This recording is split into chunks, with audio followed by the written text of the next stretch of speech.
Hello. Hello. It's showing, yeah.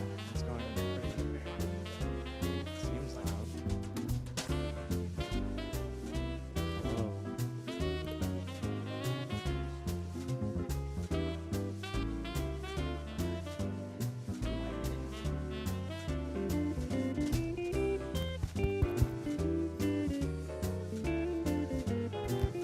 Hello. So hold off. Hello. Yeah.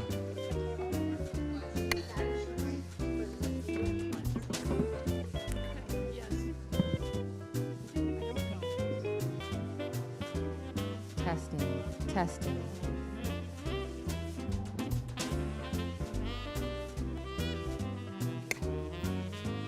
Good evening, everyone. This is Michaela over here. Hi. It might just some technical issues over here. Can you hear us okay? Yes, We miss you. we can hear you. We feel very far away. Okay. You look very Wonderful. far away. All right. So we'll start in about 5 minutes. And the City Connect is the Wi-Fi commissioners. City Connect on your tablet.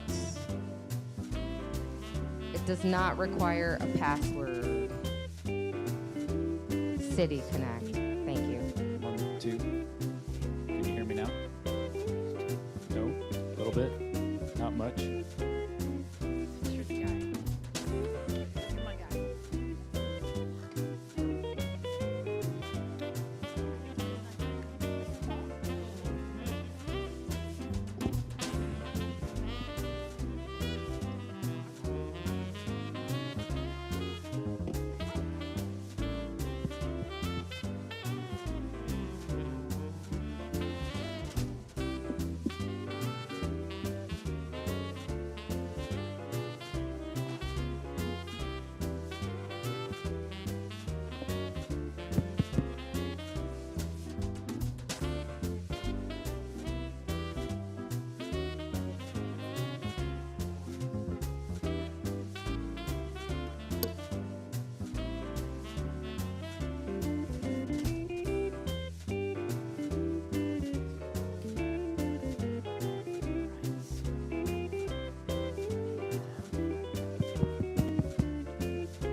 Testing.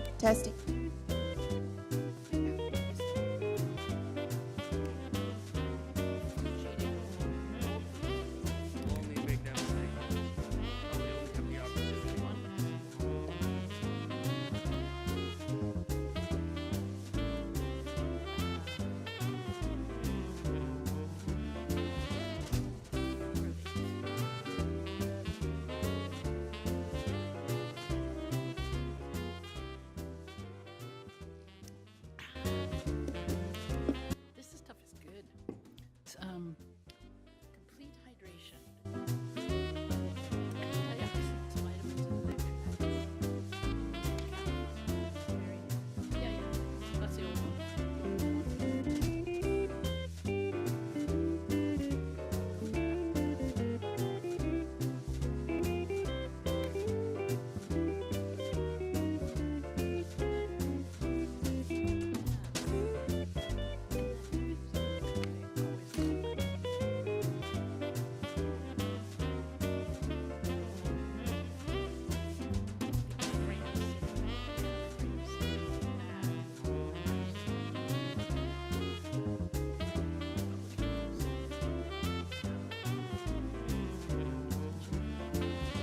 Commissioner DeLay, we're ready to start.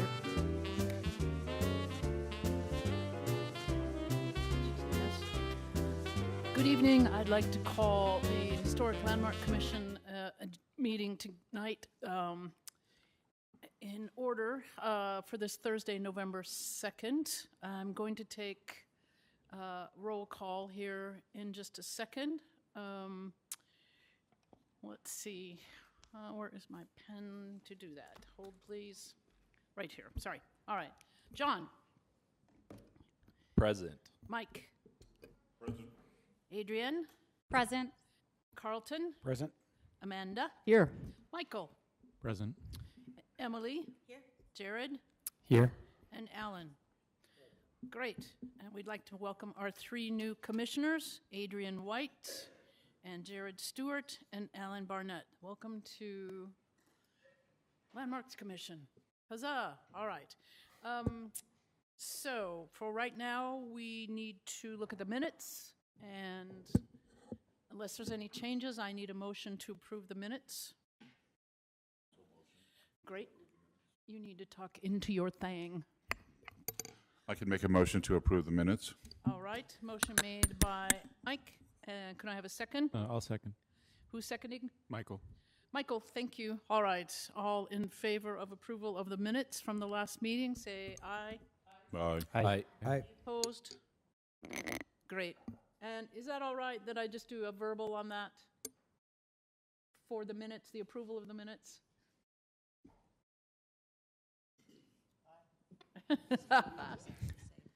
Yes? You don't need Sorry. me to do a roll call on the minutes? Hello? I'm sorry, I missed that. Do you need me to do a roll call on the minutes approval? Yes. Yes. All right, Yes. thought so. Here we go. Sorry All about right. Bab says yes. John? Yes. Mike? Aye. Adrian? Yes. You weren't here. I know. You would say abstain. All right. Carlton? Aye. Amanda? Aye. Michael? Aye. Emily?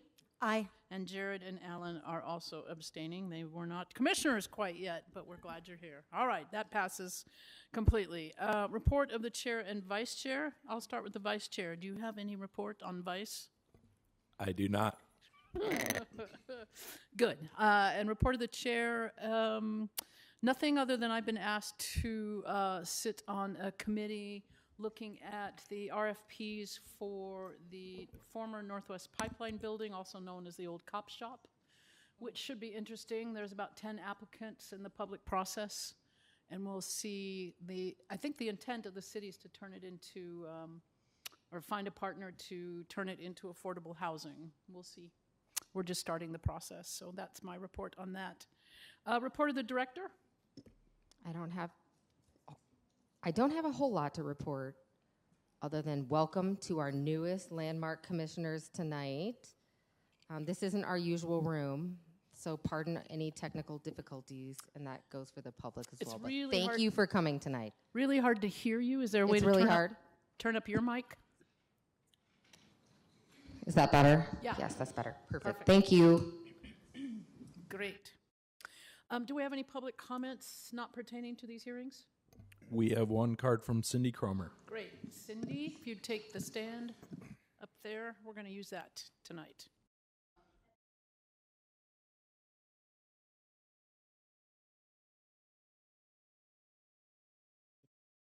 More like an arrow. Nope. Is that working? Sounds better. Okay. Louder. Can we get it louder? We'll try. Keep talking. Okay. At the end of your last meeting, Kenton Peters told me that his term on the commission had ended. I have a couple of reflections on Kenton's many years of service. Anyone who served during the pandemic, as Kenton did, deserves recognition. Those of you who served with Kenton had to look presentable. Oh, this is weird. And at least a portion of your house had to look presentable too. Members of the public, in contrast, didn't have to fuss about grooming or housekeeping. Commissioners had to figure out how to get food during the meeting when they were hungry. So did staff. Again, members of the public could just raid the refrigerator. We all missed out during the pandemic, however, because there were no opportunities for those casual comments at commission meetings which inform us about what's really going on in the city. With Kenton Peters, I had to watch out for what might be called ex parte communications by proxy, because Kenton's mother and I have worked together on Gilgal Garden for over 20 years. I knew that if I made a comment to Mary Lee about the Landmarks Commission during Kenton's years of service, the content would go straight to Kenton. In fact, one night during the pandemic, Mary Lee called me. It happened to be the first Thursday of the month. Mary Lee and I were both watching your meeting remotely. I could tell. She was watching Kenton. I was watching everyone. That's when I realized that ex parte communication could occur by proxy if you were talking to someone's mother. Thanks very much. Lots of service from Kenton Peters. Thank you. And we will miss Kenton. He did serve the city well. All right, we're going to open the public hearing now because that is the only other, we don't have any other cards. All right, we will open the public hearing. The first item on the agenda is new construction for bamboo multifamily housing at 602 East and 612 East, 3rd South, and 321 South, 600 East. Tom Jacob, on behalf of the property owners, is requesting approval for new construction in a historic district for the above listed properties. The proposal is to construct a single structure of multifamily housing with 38 units on the properties at those addresses, 602 East and 612 East on 3rd South and 321 South, 600 East will be, the structure at 614 East, 300 South will be remodeled. So if I read that right, just to clarify, 602 East, 3rd South, and 321 South, 600 East is where they're going to put in the 38 units proposed, and then the other structure will be remodeled. The request includes a modification to the required front yard setback. Planning development will be reviewed by the Planning Commission under theirs PLN PCM 2023-00124 for the request to use the density provision to change the non-conforming commercial use on the properties at 602 East and 321 East, 602 East, 300 South, and 321 South, 600 East to a permitted residential use. The property is within Council District 4, represented by Ana Valdemoros, and the staff person tonight is Sarah, and that is case number PLN HLC 2023-00125. Sarah? Thank you, Chair. As you stated, this is a proposal for multifamily new construction. So the proposed request is for new construction for approval of a 38-unit multifamily dwelling. It's in the Central City Historic District, and the property is zoned RMF. You can see the approximate location with the star on the graphic. It also includes a remodel of the existing non-contributing dwelling at 614 East, 300 South, which is to the rear of 612 East, 300 South. The applicant has requested a modification to the required front yard setback, and there is one additional modification that I'll detail as well. As you mentioned, there is also a Planning Commission component to this, and the applicant has requested plan development approval to use the density provision to change the non-conforming commercial use on the properties. As I stated, this property is located at the intersection of 600 East and 300 South. You can see the properties there are located to the southeast of that intersection. Just a little bit of background information. This project was previously discussed at a work session in September. The applicant has made a few changes since that work session discussion. The balcony railings were modified from glass to metal. The applicant also enlarged the entry canopy and then modified the entry steps to include metal railings rather than brick columns, and also removed the small parking lot with 3 stalls, retained the ADA stall in that spot and still meets the required parking, but was able to add a landscape courtyard in that area. Just want to remind the Commission that the non-contributing status of 600 East to 300 South was reviewed with an administrative interpretation that was completed last year, and this is in the Dropbox if you want to take a look at that. And then demolition applications for the non-contributing properties were reviewed administratively, and that the property at 612 East, 300 South is considered contributing to the district. And only minor changes are anticipated with that property, and they would be reviewed with a minor alterations application. This is the site plan presented at the previous meeting. You can see that location of the 3-stall parking lot there, and then a modification that shows the landscape courtyard. This slide also shows the one modification requested included in the staff report, and that is a reduction in the required setback to 14 feet 8 inches, and that's shown with that orange line there. There is one additional modification that was not included that we'd like the Commission to consider, and that's for an extension of those canopies. The applicant has enlarged those canopy entrances, and those extend into that front yard setback an additional 5 feet 8 inches. And there is an existing provision in the code to allow those to extend 2.5 feet. But we want to have the commission approve those extending that additional amount. This is the first floor plan of the proposed multifamily building. And then you can see also the rear building that is being remodeled to include 1 unit and bike storage. The front elevation on the 600 East is shown on the top here. You can see how the building is divided into the 3 separate volumes discussed in the report, as well as the changes made since the work session to the railings and the entries to the building. The rear elevation is shown below. On these slides, the 300 South elevation is on the top. We can see similar changes to the railings on the balcony. And then the interior elevation is shown that is to the south. These are graphics that show the rear buildings. This is the remodeled 614 East, 300 South. And as I identified before, the proposal is for new construction, and the applicant is requesting 2 modifications. So the new construction approval is for the 38-unit multifamily dwelling that's in the Central City District. It also includes remodel of the existing non-contributing dwelling at 614 East, 300 South. And then there are the 2 modifications, the first for the reduction in the required front yard setback, and then an additional modification for the canopies extending into the front yard. And staff is recommending approval, and that concludes staff's presentation. The applicant is here and also has a presentation. Are there questions for staff at this point? Any questions, commissioners? Thank you, Sarah. Let's go ahead and have the applicant. I think you can sit up here with Sarah. Yes, I will move out of the way for you.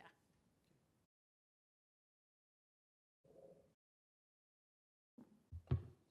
Welcome. You have 10 minutes for your presentation. Thank you. State your name for the record. My name is Tom Jacob. I am a sole practitioner architect. I've been working in Salt Lake for the last 20 years, and I'm really excited to be able to present this project to you. It's been a really good collaboration between myself and my clients and the staff here, especially with Sarah. She's given a lot of comments and feedback. We've gone through multiple iterations. Sarah's presentation was very thorough, and I'm going to try to avoid repeating some of the things that she's done. So I'll kind of maybe hit more of the architectural highlights of the design. And then, if you have any further questions, we can, take it from there. This first rendering is kind of our, our money shot, if you will. It's from the corner of 600 East and 300 South. It's, this entrance courtyard. We, through recommendations of the staff, we kind of created this raised platform to create a semi-public space where, there's engagement with the street. And there's, some sort of a semi-connection between, public people passing by and guests coming in. So that was an integral part in terms of helping with the scale and anchoring the building to the site in a way. So this entrance courtyard is a really important part of our project. And then we can maybe, we can't see all the things, so I'll highlight them as we go through the images. But the 2 entrance canopies and the stoops that we've kind of added to 600 East, that's our primary entrance, and that's our main address. And so the addition of stoop and this raised courtyard are really critical for us in terms of kind of semi-public, public engagement, and in terms of massing. So this image is really our best image. You can kind of see that, even though it's a relatively, square, rectangular building, the mass of it is broken down in multiple layers. And every unit has a balcony to it. So that's kind of the primary articulation of the facade.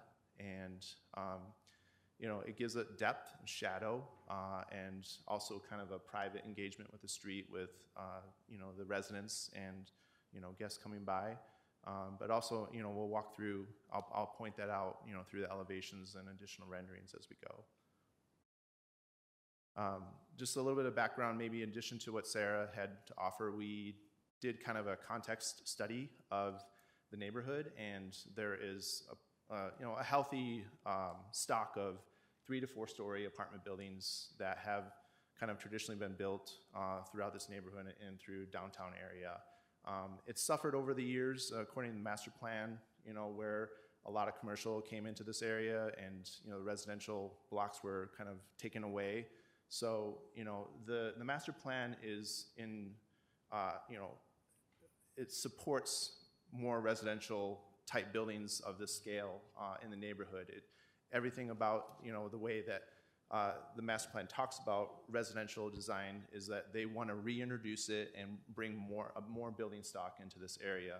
And the location of this building is really critical because it's completely walkable. It's within a couple blocks of 2 grocery stores, plenty of restaurants, and it's within a quarter mile of the track station.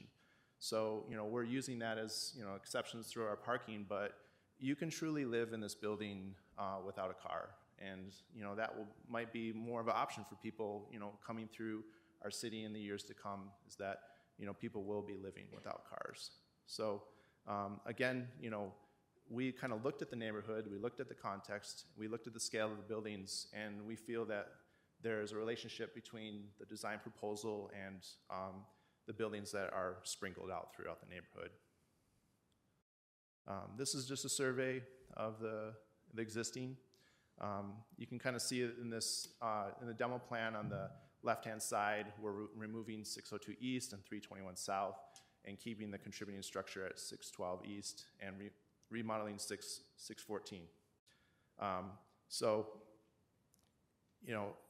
as Sarah mentioned, the setbacks, we did a study of the historic setback, which is kind of delineated on this dotted line, and then the setbacks that we're asking for. And, one of our main goals was to ask for very little in this process. We are only asking for the setback exception and now this canopy exception. So we're kind of honoring the RMF 35 ordinance to the best ability as we can. So you get this sense of setback and relief from the street, whereas you see some buildings around town, they're pushing right to the sidewalk. So there's kind of this openness, especially with the old growth trees that are along 600 East and 300 South. There's a nice space in between the public space and the new facility. This is just a street elevation, streetscape, just kind of showing the relative scale of the buildings along both block faces.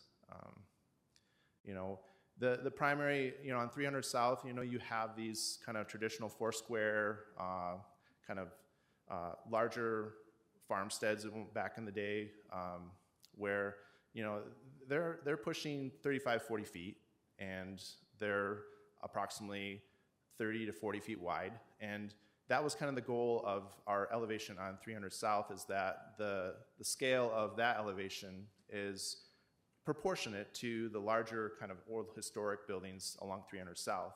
And that's why along 600 East, you get this kind of longer, broader elevation that is kind of more contiguous with the housing that is across the street and along the commercial development along 600 East. So that was kind of our critical move, is to really anchor the building more to 600 East. Just the floor plans, they are micro units. So they're intended to be rented out to 1 or 2 occupants, and we are also providing, as part of the Planning Commission, is to provide secured and covered bicycle parking, which is out in the front end of 614 East here.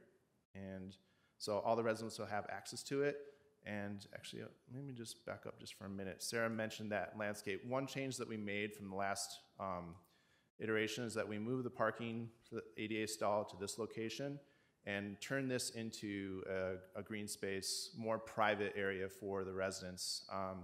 We felt like this was kind of a slightly nebulous, dangerous area in terms of freeze thaw and water accumulation, and rather than putting a parking lot in this kind of tight area, it's better suited for landscape area that allows water to percolate a lot easier than than it would, having to deal with a parking lot. So this is that courtyard that was changed. Again, in terms of the massing, we kind of have a primary, a secondary, and a tertiary layers of the facade, where the outer brick layer is kind of like your first layer along 600 East, and then we have our kind of recessed balconies, and then we have overall kind of this 3-sectional mass here that's broken by the roof line, but also this building elevation is set back. So it's kind of like 3 steps back, so multiple layers, and then the materials also reinforce those layers within the building facade. So it's relatively systematic, but I think with the effect of a lot of the balcony is that it gives a good solid to void relationship, which is important in terms of historic guidelines and giving eyes on the street. This is just a building section, wall section throughout, just to kind of give you an idea. Some additional views. This is the, kind of another second view of one of the stoops, kind of along 600 East. This is looking north along 600 East. Kind of give a sense of, the scale of the trees and, the new facility. Again, kind of a more distant view of the commercial buildings on 600 East and kind of distant view of the new building. And then the view along 300 South, with its kind of like more diminished scale that is kind of connected better with 300 South. These were the changes. I felt like very good feedback in terms of removing the glass rails. It actually helped add more detail to the facade, and it gives it like a fineness that was missing with the glass. The glass was kind of like reflective. It would get dirty, and this kind of connects it a little bit more to kind of a timeless or historic feel to it. So the addition of the railing was, I think, a really great suggestion, and we took it. And then we also just broadened and extended the canopies to give a better sense of this transition between public and private, and kind of trying to like create this stoop. 1 minute. Okay, thank you. To create a stoop for residents to meet and greet people, and just a sense of welcoming to the building. Then lastly, the rear dwelling unit. This is going to be an extensive remodel of 614. So we're going to turn this into a 2-story dwelling unit, and then the bicycle storage area is this kind of smaller 1-story kind of shed, if you will, that the residents will use along in the main primary building. So this is kind of a shot. This facade's very similar to the front, but this is kind of your back of parking lot view of the building, which faces east.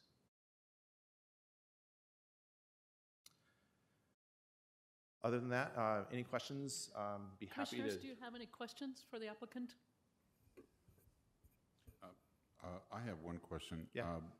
You've got 38 units, and did I take it correctly? You have 8 parking spaces? 12. 12, okay.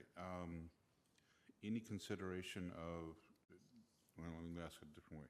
Did you do any research concerning the people that are going to occupy these and the need for a car, or is that's a supposition and you're going ahead with that? I'm just curious. I see.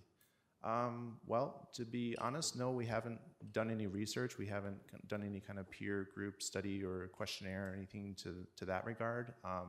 It's a direction that the owner-developer feels like it's feasible and possible, just because of the nature of the micro unit and the type of tenant they're trying to target, if you will, is more like, younger, 20, 30-year-old kind of starter or college student. The owner has multiple properties that they rent out, and this is their primary tenant. And so it's coming from that basis. Any other questions for the applicant? All right, I'm going to open the public hearing and ask if there's anyone from the community council here.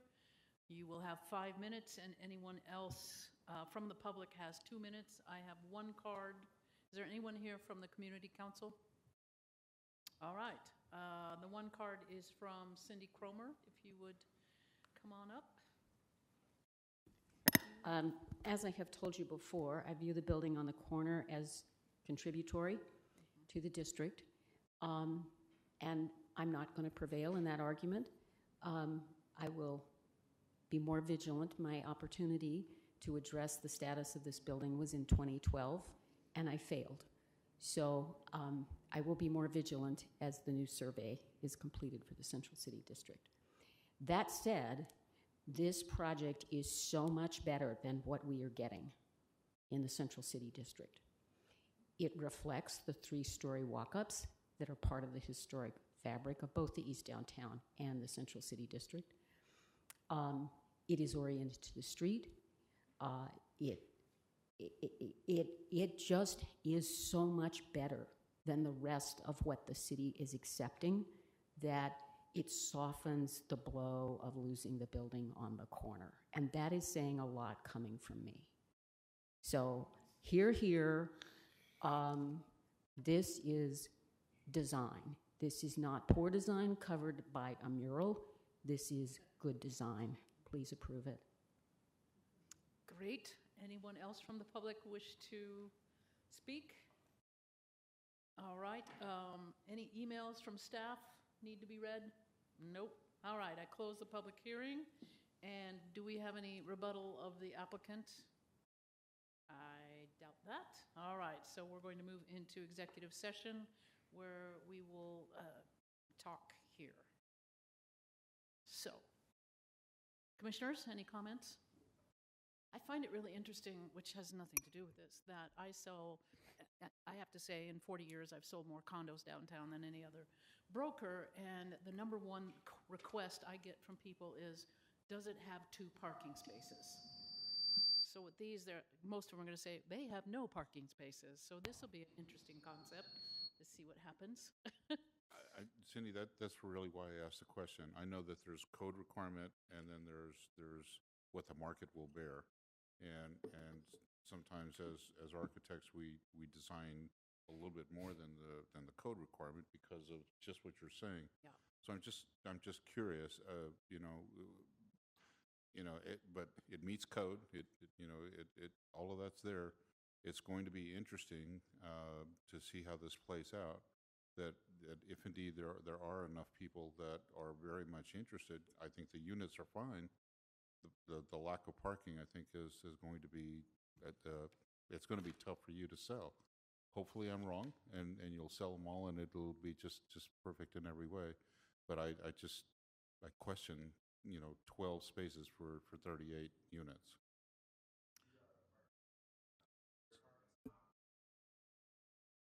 Yeah, we know that. Great. All right. Anyone else? Yeah, I'd like to say that it is refreshing to see this design compared to the other projects that have come before us in the Central City District. The setback, the sense of connection with the neighborhood, and it feels like it's very well thought out, and that's I'm very appreciative of that. The fact that every unit has a balcony that gives that depth. I'm not the architect, but visually it doesn't look like an Eastern European, the other side of the Berlin Wall type construction. So it's very, very,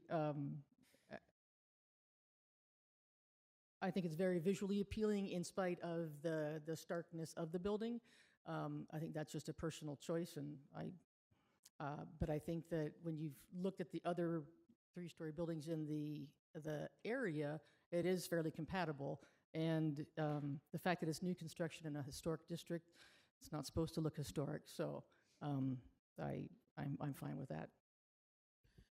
I was wondering how far the windows are set back, the smaller windows. Because in historic districts, we like them set back a little, at least 3 inches. Do you know? You have They are flush. They are set back 3 inches, 3 or 4 inches. That's great. Perfect. Commissioners, anyone else have any thoughts? Go ahead.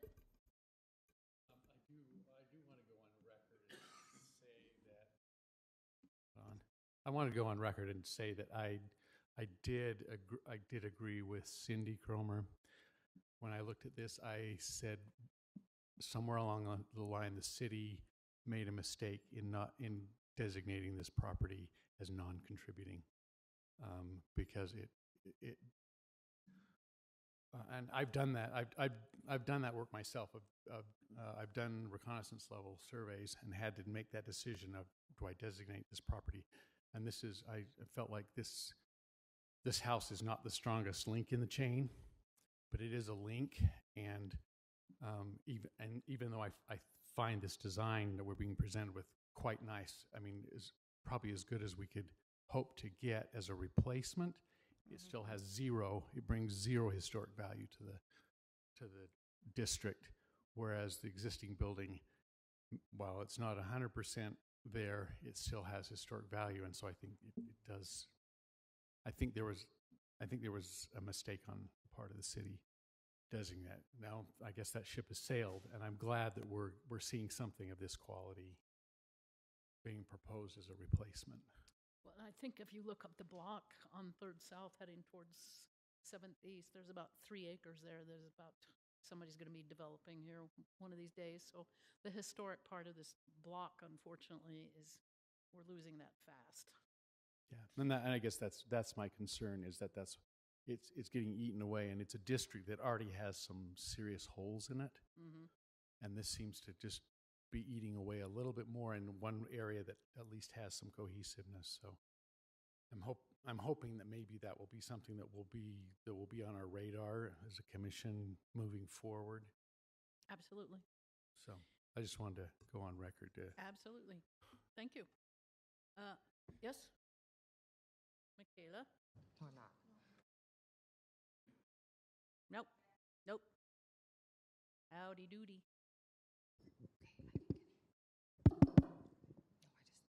I was muted. Okay. There. My comment to that is Put it closer. My comment to that is why it's so important for us to provide education to the community and for you as a commission to follow the standards when alterations do come before the commission. We would not allow the changes that were done to the property prior to this. And the purpose of the district is to keep these buildings contributory so there isn't a loss. And Central City has seen quite a loss. And yes, we will be coming with a new survey once we get our consultants on board, and we will absolutely be looking at every building, and we'll be identifying buildings that we need to look at as a group. So thank you for those comments. I just wanted to chime in. When's the last time that survey was done, Michaela? You remember? 2012? Okay, so it's over 10 years old now. Yes. A lot has Best changed. practice is 5 to 10 years. So we're going to try to follow best practices Salt Lake City. Thanks to our council. Thank you. That's great. Any other comments, commissioners? I just want to commend what I consider to be significant improvements in the detailing and the design. I mean, I spoke previously about the railings, and the railings are better, and I appreciate the canopies as well as a way of mediating between the street and the building. So Canopies are very New York. Very New York City. All right. Anybody else? Yes. Yes. It's just a little thing. This contributing historical property that is also in this parcel, it's got a wall here in your drawing. Why is that contributing structure part of this plan? Are you taking part of that property to, yes, so the contributing property that there's I need you to talk into the microphone. the house that's going to not be demolished, why is that part of this development?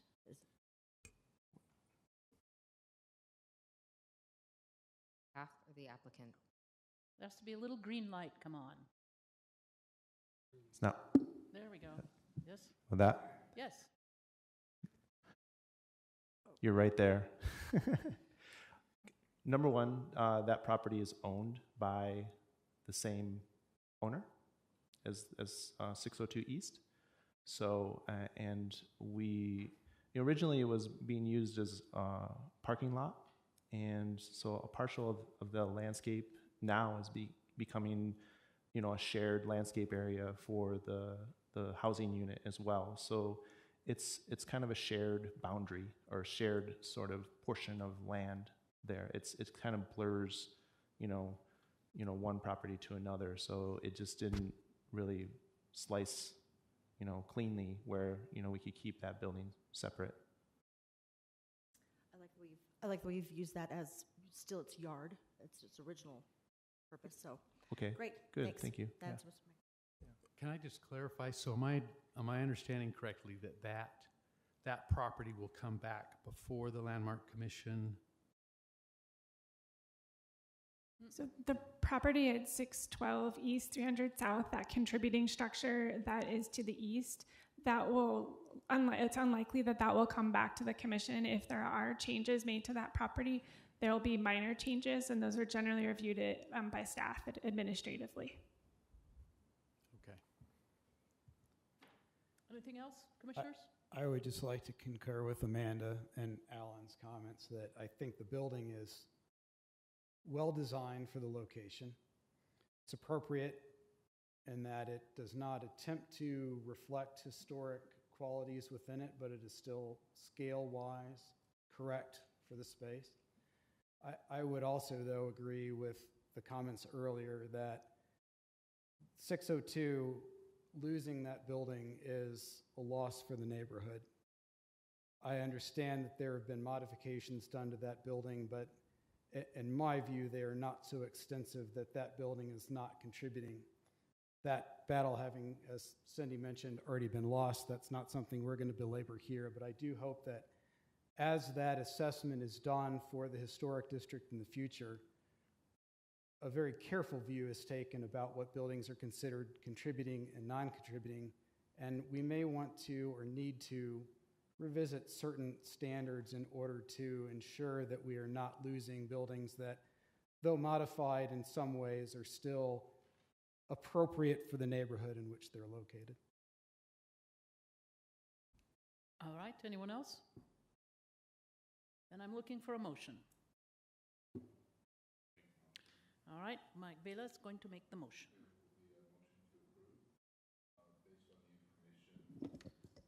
Mike, can you please make sure your mic is in front of you? All right, it's a motion to approve based on the information presented and the discussion we've just had. I move for the construction to approve the new construction application as recommended by staff. Do I have a second? I'll second. Who was that? Michael. All right, motion made by Mike, seconded by Carlton. Michael. Mike and Michael. Mike and Michael. Crap out of me. Okay, we have a motion and a second, so we will do a roll call vote for case number PLNHLC 2023-00125. Alan? Aye. Jared? Aye. Emily? Aye. Michael? Aye. Amanda? Aye. Carlton? Aye. Adrian? Aye. Mike? Aye. John? Aye. And I'm going to abstain. So the motion passes 00125. Mike made the motion and Michael did the second. So there you go. All right. And the applicant, you don't need to stay for the rest of this.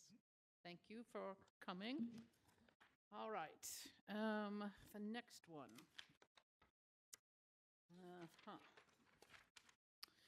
All right, this is Yale Crest Princeton Heights Local Historic District. Paula Harline, property owner in the proposed local historic district, has submitted a petition to designate a new local historic district within the Yale Crest neighborhood of the city. The proposed boundaries of the Princeton Heights Local Historic District are approximately 1323 Princeton Ave to 1500 east along Princeton Ave. The request is before our commission tonight because the local historic district designation process requires the commission to hold a public hearing and forward a recommendation to City Council, which has final decision-making authority on this type of request. The proposed district is located in City Council District 6, represented by Dan Dugan. Staff contact tonight is Lex, and the case number is PLNHLC 2023-00044. All right, Lex. And by the way, I've opened this public hearing for this particular one. No, I've just done it. Not yet. I'm not doing that yet. So first, we're having Lex. That's where I got confused. Thank you. Good evening, members of the commission. Again, this is a request for a new local historic district in the Yellcrest neighborhood. And we are requesting that the Historic Landmark Commission forward to the City Council a recommendation to approve the request.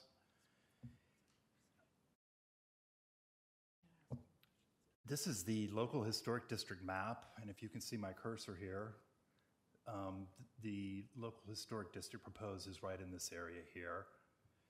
This is a more detailed map of the homes along Princeton Avenue that are included in the proposed district. This district here is outlined in purple. Last month in September, you saw the Laird Heights Local Historic District. Mm-hmm. And the Harvard Heights Historic District is already in existence. Again, this is the Yellcrest National Historic District. It's the highest concentration of period revival houses in the state of Utah. There are 43 homes in the proposed district. There are 45 properties. 2 of those parcels are vacant. 42 of the 43 homes in the proposed district are considered contributing. That's 98% of the properties, very high percentage. This is a for the new commissioners, this is a very, very long process. It's a grassroots process. This is a application that was submitted by a homeowner in the area. This is not a city initiated petition. It starts with a pre-application meeting, a notification letter that there is interest in this sort of district. When we receive an actual application, there's another notice that goes out to owners that there is an application on file. We do a report before the City Council just to address really the issue of whether or not there is enough staff resources to take on the administration of a new local historic district. After that, there's a community outreach, which includes a property owner meeting. We also do an online open house. And at this point, we are at the commission meetings. This is being heard tonight before the Landmark Commission. This will be heard next week before the Planning Commission, before it goes on to a public support ballot process. And that is a process where every property owner has one vote. That vote is tallied, and that goes on to the City Council along with your recommendation for their consideration to make the decision whether or not to designate this as a local historic district. Again, based on the analysis and findings in the staff report, it's planning staff's opinion that the proposed local historic district meets the applicable standards and therefore recommends that the Historic Landmark Commission forward to the City Council a recommendation to approve the request. And that is based on the standards that are presented in your staff report.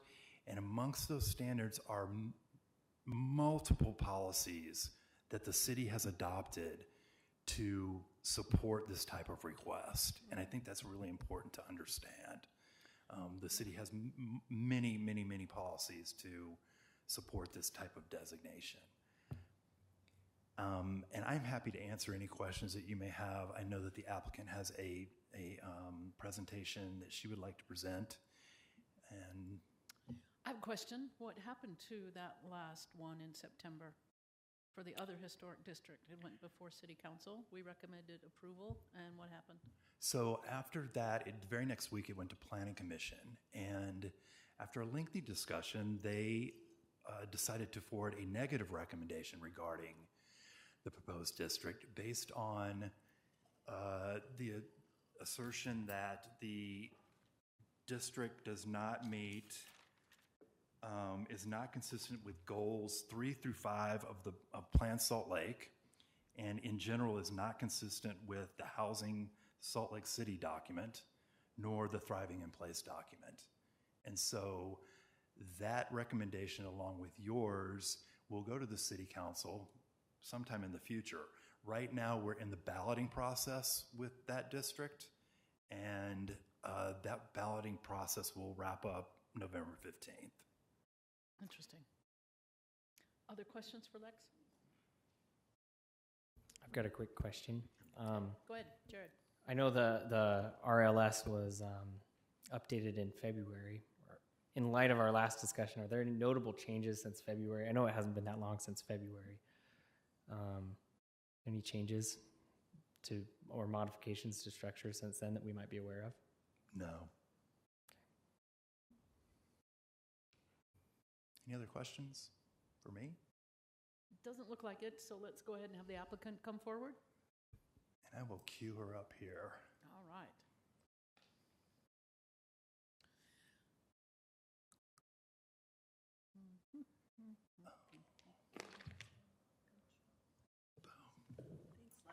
You're welcome. So speak really close to the microphone and state your name for the record, please. My name is Paula Harleen.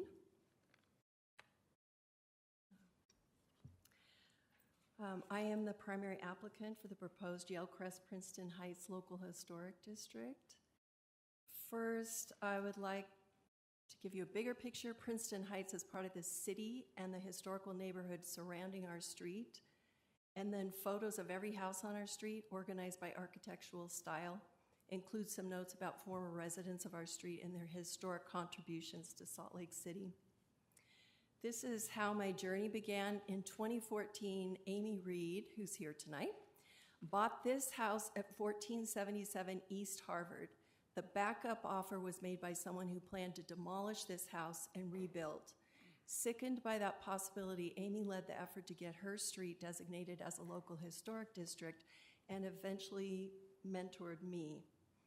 This is a map of the original Yalecrest subdivisions. In the bottom left where the green arrow is, you can see the original Normandy Heights subdivision where almost all the houses were built in the 1920s and 30s. Amy's house is on Harvard, a block from me, and at the top of Normandy Heights. Amy led the work to get Harvard Heights designated as a local historic district, but her bigger vision was that Harvard, Princeton, and Laird between 13th East and 15th East would all be designated, creating an important historic sector in our city. Of the 164 original Normandy Heights homes, adding in Uinta Heights, which is a natural extension of Laird, 158 of the 164 homes, or 96%, are still contributing. This is Normandy Heights subdivision today. You can see that green on the top represents Harvard Heights and Normandy Circle. Purple in the middle, Princeton Heights, gold on the bottom, Laird Heights. As I said, our overall goal is to preserve the original Normandy Heights subdivision, but today, since I live on Princeton and am the primary applicant to get a designation for Princeton, I like to emphasize that on Princeton, 42 out of 43 homes are contributing and all are original. No houses on Princeton have been demolished or replaced, and I thought there were no vacant lots, but Princeton Heights is beautifully situated. I've drawn these little black lines between Harvard and Laird. As you can see, Princeton is curvy and intersects both Harvard and Laird. These three streets definitely feel connected and make Normandy Heights cohesive thanks to Princeton that winds between them. Princeton, here you can see where Princeton curves into Laird. This photo is taken from my house. Many Salt Lake streets are straight, but Princeton is hilly and curvy. Here's another example of the curvy architecture of Princeton on our street. As for how we fit into the bigger city, you can see our street under the word Yalecrest on the map, where I've scribbled for where our street is. We are only 2.7 miles from City Creek and 2 miles from Primary Children's Hospital. We're a neighborhood that's been part of the city for 100 years. During our history, state senators, business owners, doctors, dentists, candy manufacturers, and school board presidents lived on Princeton and probably walked or took the nearby trolley to work. Today, Princeton Heights is a walkable neighborhood with 3 shopping areas close by, 9th and 9th, 15th and 15th, and the historic Immigration Market, which is a grocery store. The oval above the word Yalecrest marks where Red Butte Creek runs through our neighborhood. This area is a park with a 1-mile trail loop. The stone walls and bridges were built in the 1930s as part of the WPA projects. This 1924 chapel 2 blocks from us was built at the same time the houses on the block were built. Within the last decade, the building got an extensive period renovation and is in constant use. And same with this one that's also close to us. I've just shown how the Princeton Heights Local Historic District proposed is part of a bigger historic area. I'd now like to transition to a closer look at our street. I have a photo of every house on our block that I'd like to run through so you can see their architectural variety and beauty. But you can see that the houses have been categorized by architectural style by the 2005 reconnaissance survey that was done. I'm going to start with the Tudors. English Tudor built in 1929 by Samuel Campbell, who built many notable houses on the East Bench. And of personal interest to me, the owner of J.G. McDonald's Chocolates that started in the 19th century built this house, and he was a business partner to my grandfather. Next door to that house is a 1929 English Tudor, also built by Samuel Campbell. A 1926 English Tudor built by Gaskell Romney, father of George Romney and grandfather to Mitt Romney. And evidently, he built 10 houses on our block, Gaskell Romney. The first 2 owners of this house, one after another, were widows who raised their children here. 1929 English Tudor, still the Tudors. 1927 house built by Samuel Cottam is a beautiful and unusual example of a period revival Jacobean French Tudor. And the entryway of this house has a fan-light transom and terracotta surrounds in a coin pattern, which are the small tabs of cut stone called ashlar, projecting into the surrounding brickwork, giving it a coin effect. Also, just a note about one of the owners of this house, also a candy manufacturer. After getting promoted to president of the Sweet Candy Company in 1947, where he'd worked for 32 years, William Cassidy bought this house. Sweet Candy Company is the world's largest manufacturer of saltwater taffy, but also manufactures 250 different candies, including their innovation cinnamon bears. 15 million pounds of their products are shipped annually. The original business office and manufacturer's site at 224 South and 200 West is a Salt Lake City tour stop with a historic bronze plaque. More Tudors? You have about 4 minutes left. Okay, yeah.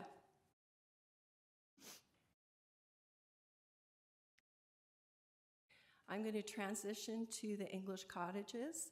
So this is actually my house. It was built by husband and wife Paul and Mary Quayle, who raised 4 children here.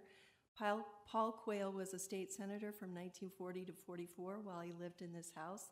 I know the names of all the people who lived in my house, people who had wedding receptions in the living room, served in World Wars I and II, sang for events all over the neighborhood, served the community as dentist and doctor, died in childbirth, and played on the back patio with other neighborhood children. I have found their old wallpaper and I walk on their hardwood floors. More English cottages. This 1938 English cottage features random course ashlar masonry, which is the finest type of stone masonry. It uses finely tooled sandstone or limestone in rectangular cuboid shapes laid in a random course. And this home has been in the Cowan family for 82 years and still is. 2 of the Cowans were oncologists.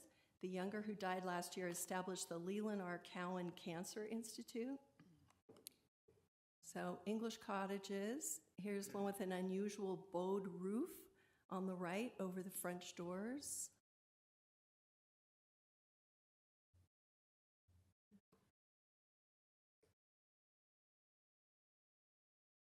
Here's a Dutch colonial, a Cape Dutch, and then transitioning to the colonial revival houses on our block.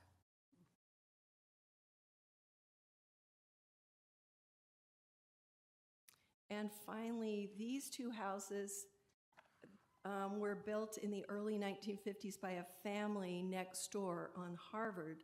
The family's nurse lived in one of these houses. And this is the oldest house on the block. It's a 1917 Prairie School.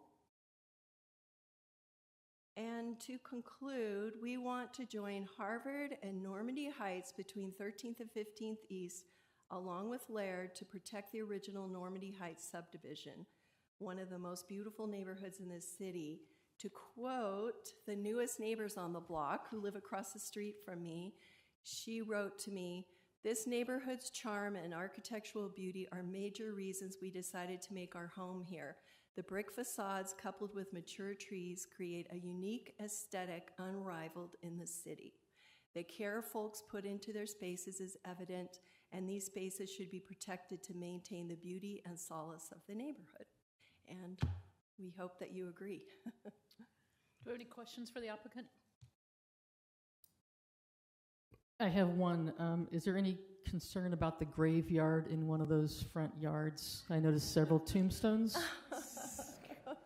Is that in compliance? Some of those houses look pretty spooky.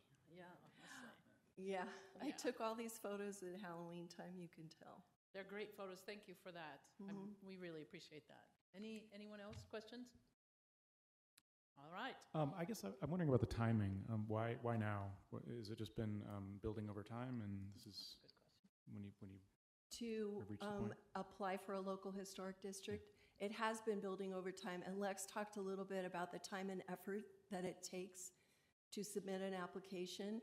And before even submitting an application, probably at least 3 years, we had small meetings, talked to everybody on the block, got, everyone's input. Do you like the idea? Don't you? It's a lot of neighborhood discussion. Last fall, we submitted the application, but they asked for some changes. They wanted us to include a couple of houses, or one house that wasn't included. So we had to resubmit the application this year in January. It's a pretty long process, and you have to be kind of passionate about it, But when you live there, you just feel like, if we lost one house on this block, after they've been here for 100 years, it would be disappointing. So. Anyone else? All right, thank you very much. All right, I'm now going to open the public hearing. And any community councils representatives here? Come on up. You have 5 minutes to... Oh, I have 5? Yeah. I thought I had 2, so... You got 5. I'm not going to take my 5. And if I ask you a question, you'll get more, so come on. My name is Jennifer Evans, and I'm here tonight representing the Yale Crest Neighborhood Council on behalf of Jan Hemming. She's our chair and was not able to be here tonight. I currently serve as the secretary-treasurer. The Yale Crest Neighborhood Council strongly supports the proposed Yale Crest Princeton Heights Local Historic District. I am also here as a resident who dearly loves our historic neighborhood and would like to see it preserved for future generations. My family has resided at 1522 Laird Avenue since 1986, and I don't live in this proposed historic district, but I live very nearby. We were drawn to the area by the beautiful and diverse architecture of this historic neighborhood. At a time when urban sprawl and cookie-cutter developments are prolific and result in neighborhoods where everything looks the same, it becomes more important for our communities to hold on to their unique identities through historic preservation efforts. As previously noted, the historic integrity of the homes in this proposed local historic district is remarkable high at 98%, with only one non-contributing home. It is very possibly the only remaining block in Yale Crest and possibly in the state that has not experienced teardowns. It is heartbreaking for me as I walk the neighborhoods with my cute golden retriever to see how many of our unique, well-built, and beautifully preserved homes are being lost to demolition. Our history goes with them. The preservation of historic buildings is a one-way street. There's no chance to renovate or save a historic site once it is gone. This reality brings to light the importance of saving buildings of historic significance, because once this piece of history is destroyed, it is lost forever. Thank you. Thank you. I have several cards here from people who wish to speak. First one will be Cindy Cromer.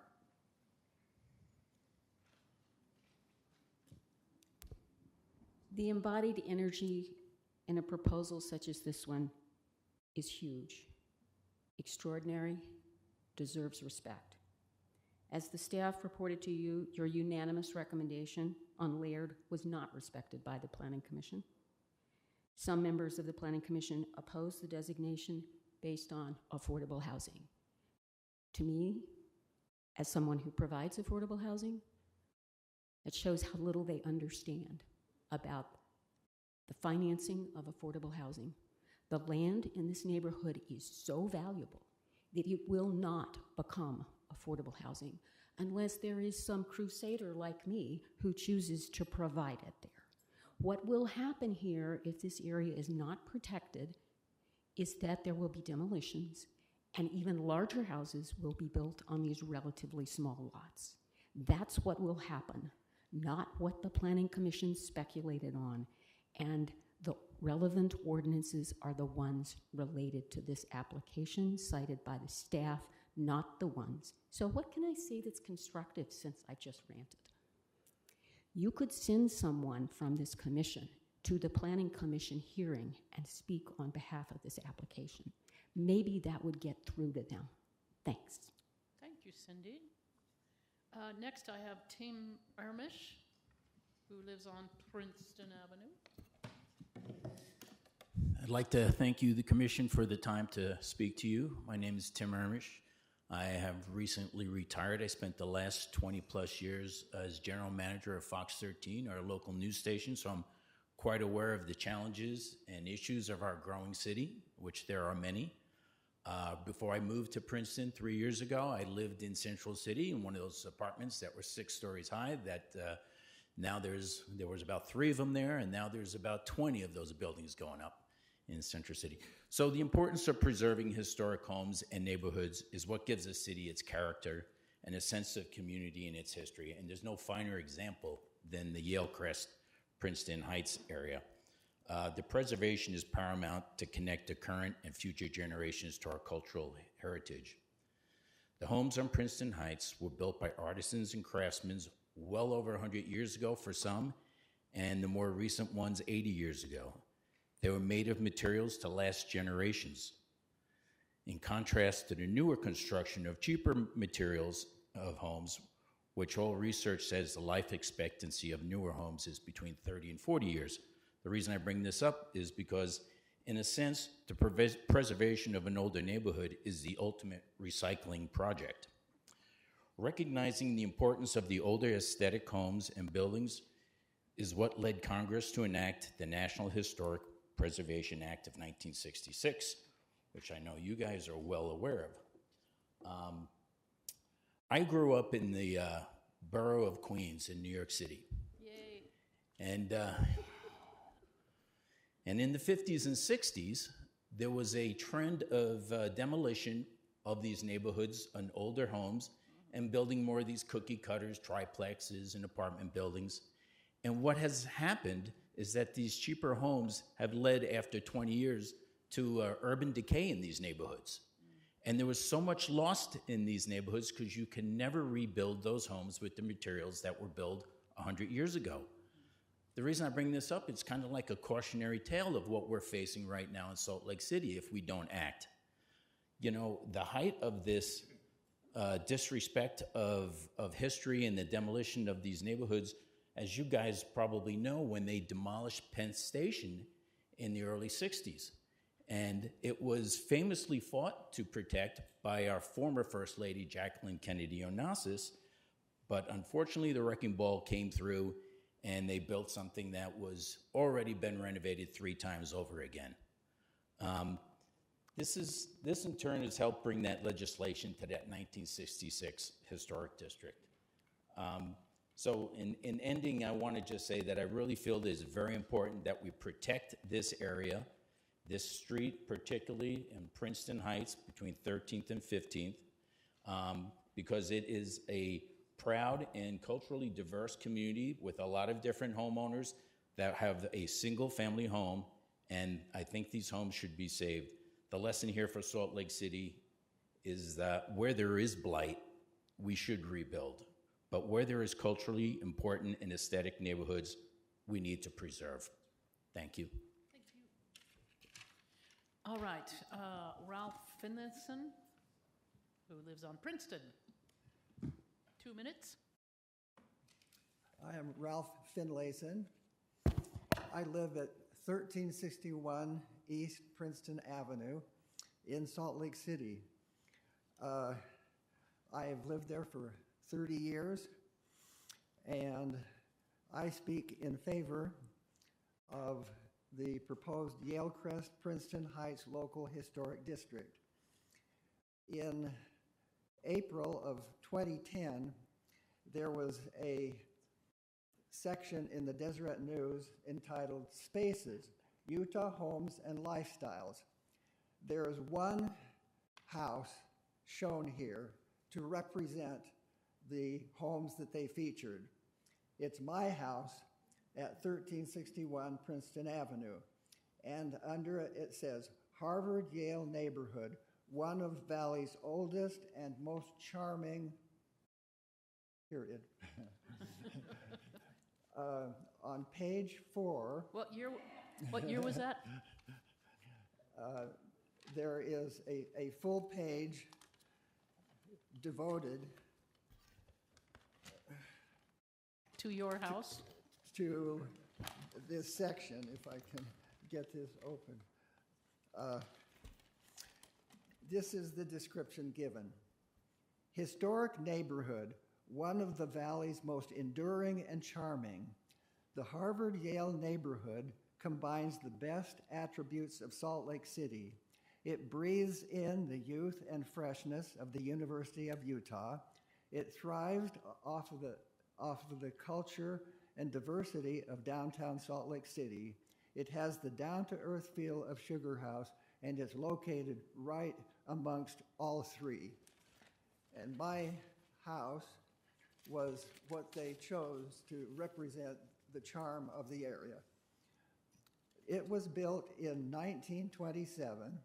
It's English Tudor, as originated in the 1400s and 1500s in England. Surface characteristics: brick with lavish half-timbering, wide strips of painting wood infilled with plaster. Roof shapes: steep upside-down V and complex cross gables. Chimneys: intricate brick masonry. 30 seconds, Ralph. Pardon me? 30 seconds.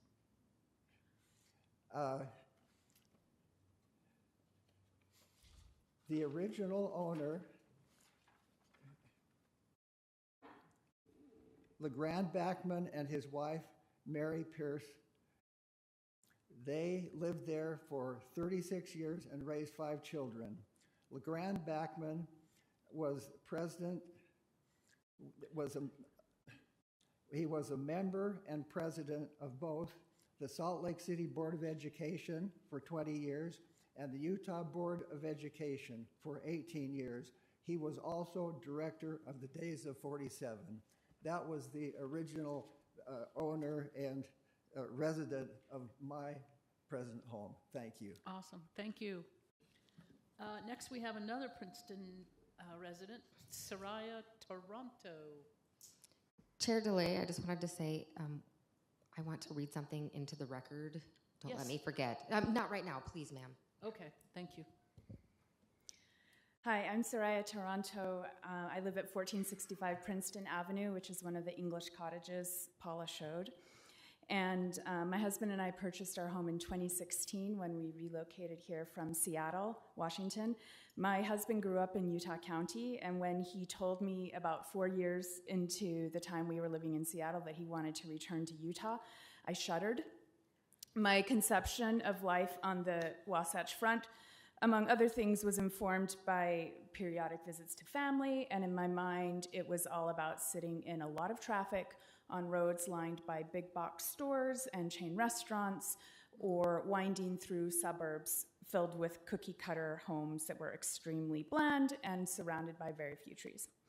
And my husband said, no, just wait, I'm going to take you to Harvard Yale. And it turns out he was right. This area was none of those things that I had imagined.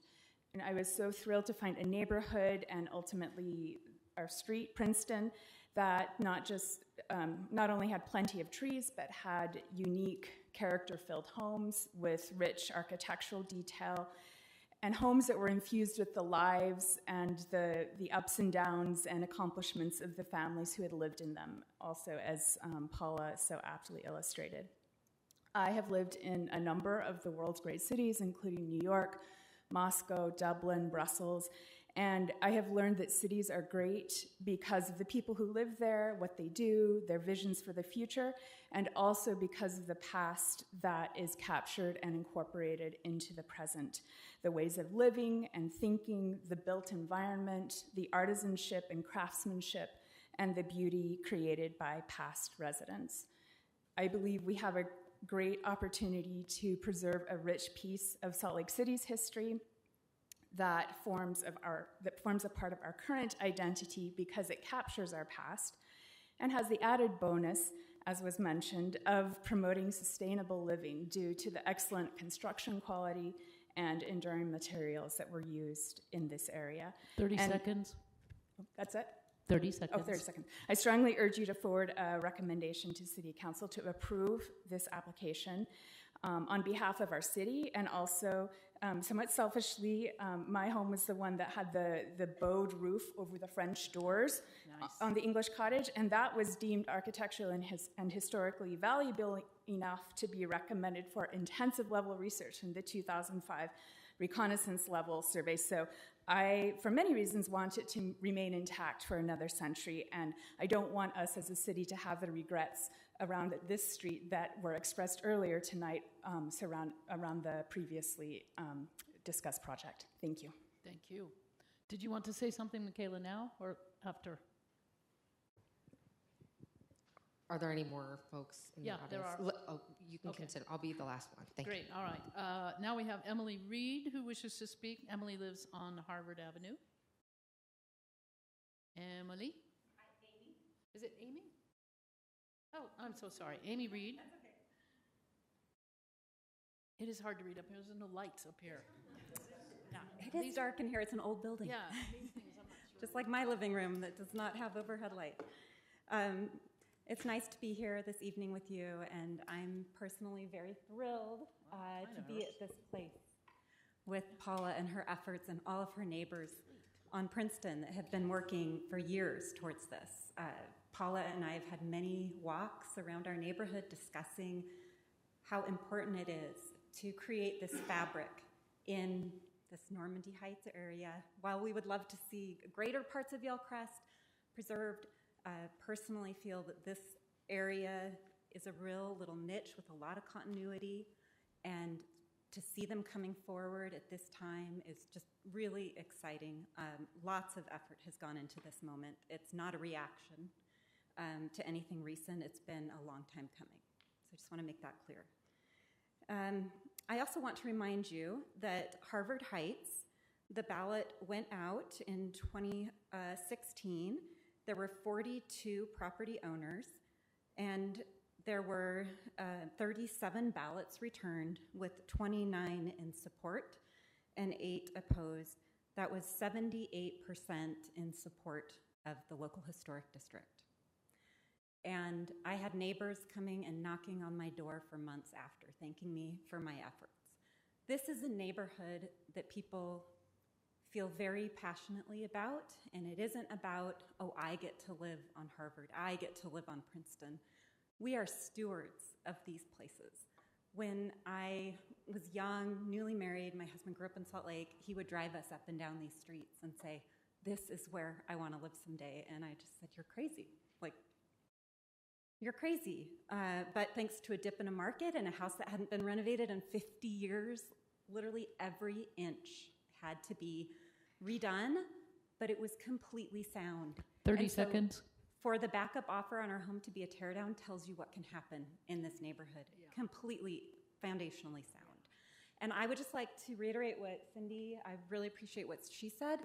We need stewards at this moment. We need guardians of our history of beauty and architecture and sense of place.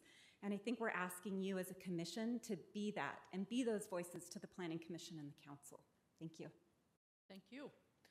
We have two more. Lynn Pershing on Laird Avenue.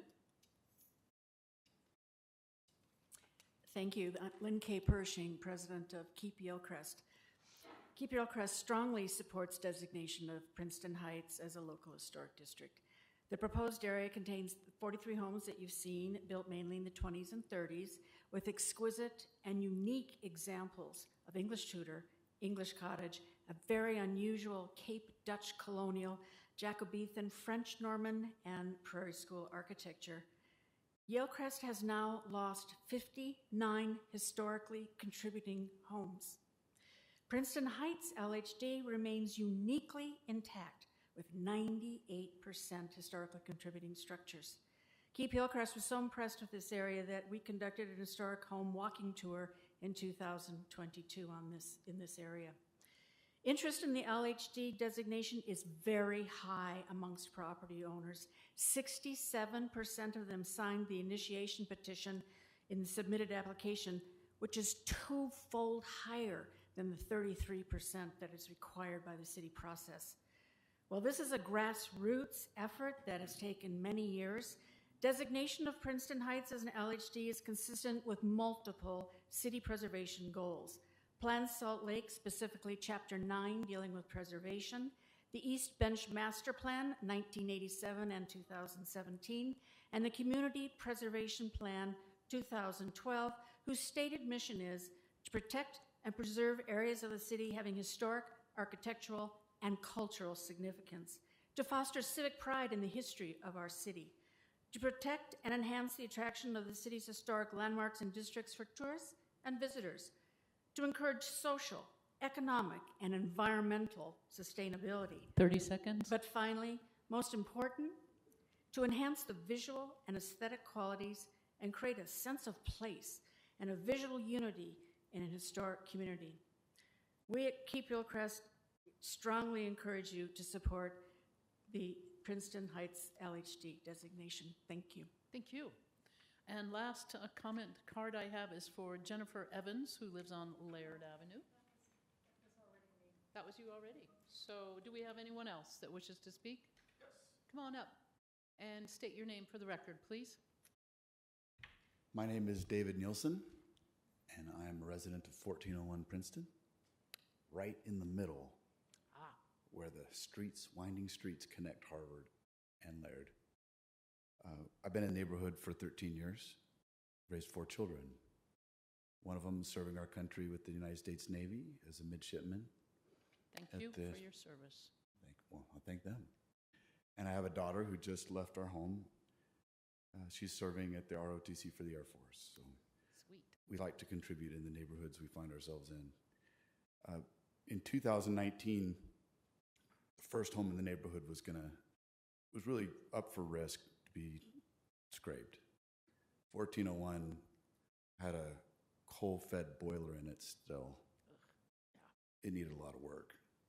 We found out that the owners were probably going to sell it to a developer and it was going to be scraped, and we just couldn't bear it.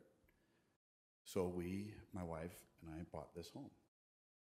And we've been working on it ever since. Everyone here knows it. 48 windows, rolled glass, lead painted. I pulled them out by hand, repaired each and every one of them. We've made it a beautiful home, and there's more work to be done. It was not economical. It's not going to be economical in my lifetime. That's the home. Wow. Neighbors will walk by and say, Dave, I want to see what you're doing. Can I become your friend? Can we see what's going on? And it's been really fun, and it's built a little bit of community. John Crompton, who's one of Lynn's neighbors, approached me earlier this year. He's an aged neighbor and his health is failing. He owns a home on Laird, also up for historic consideration, contributing lot. And he said, Dave, I got to sell this place. I'm afraid that someone's going to flatten it. And I said, you should be scared. And he said, well, is there anything you can do to make sure this doesn't happen? There's nothing really you can do. Once you sell it to somebody, they can do what they want unless we had these protections. And of course, in April of this year, there were none. He came back to me a couple of days later and said, I can't sell this, but I can't afford to live here. Who should I sell it to? And I said, well, somebody you trust that won't scrape it.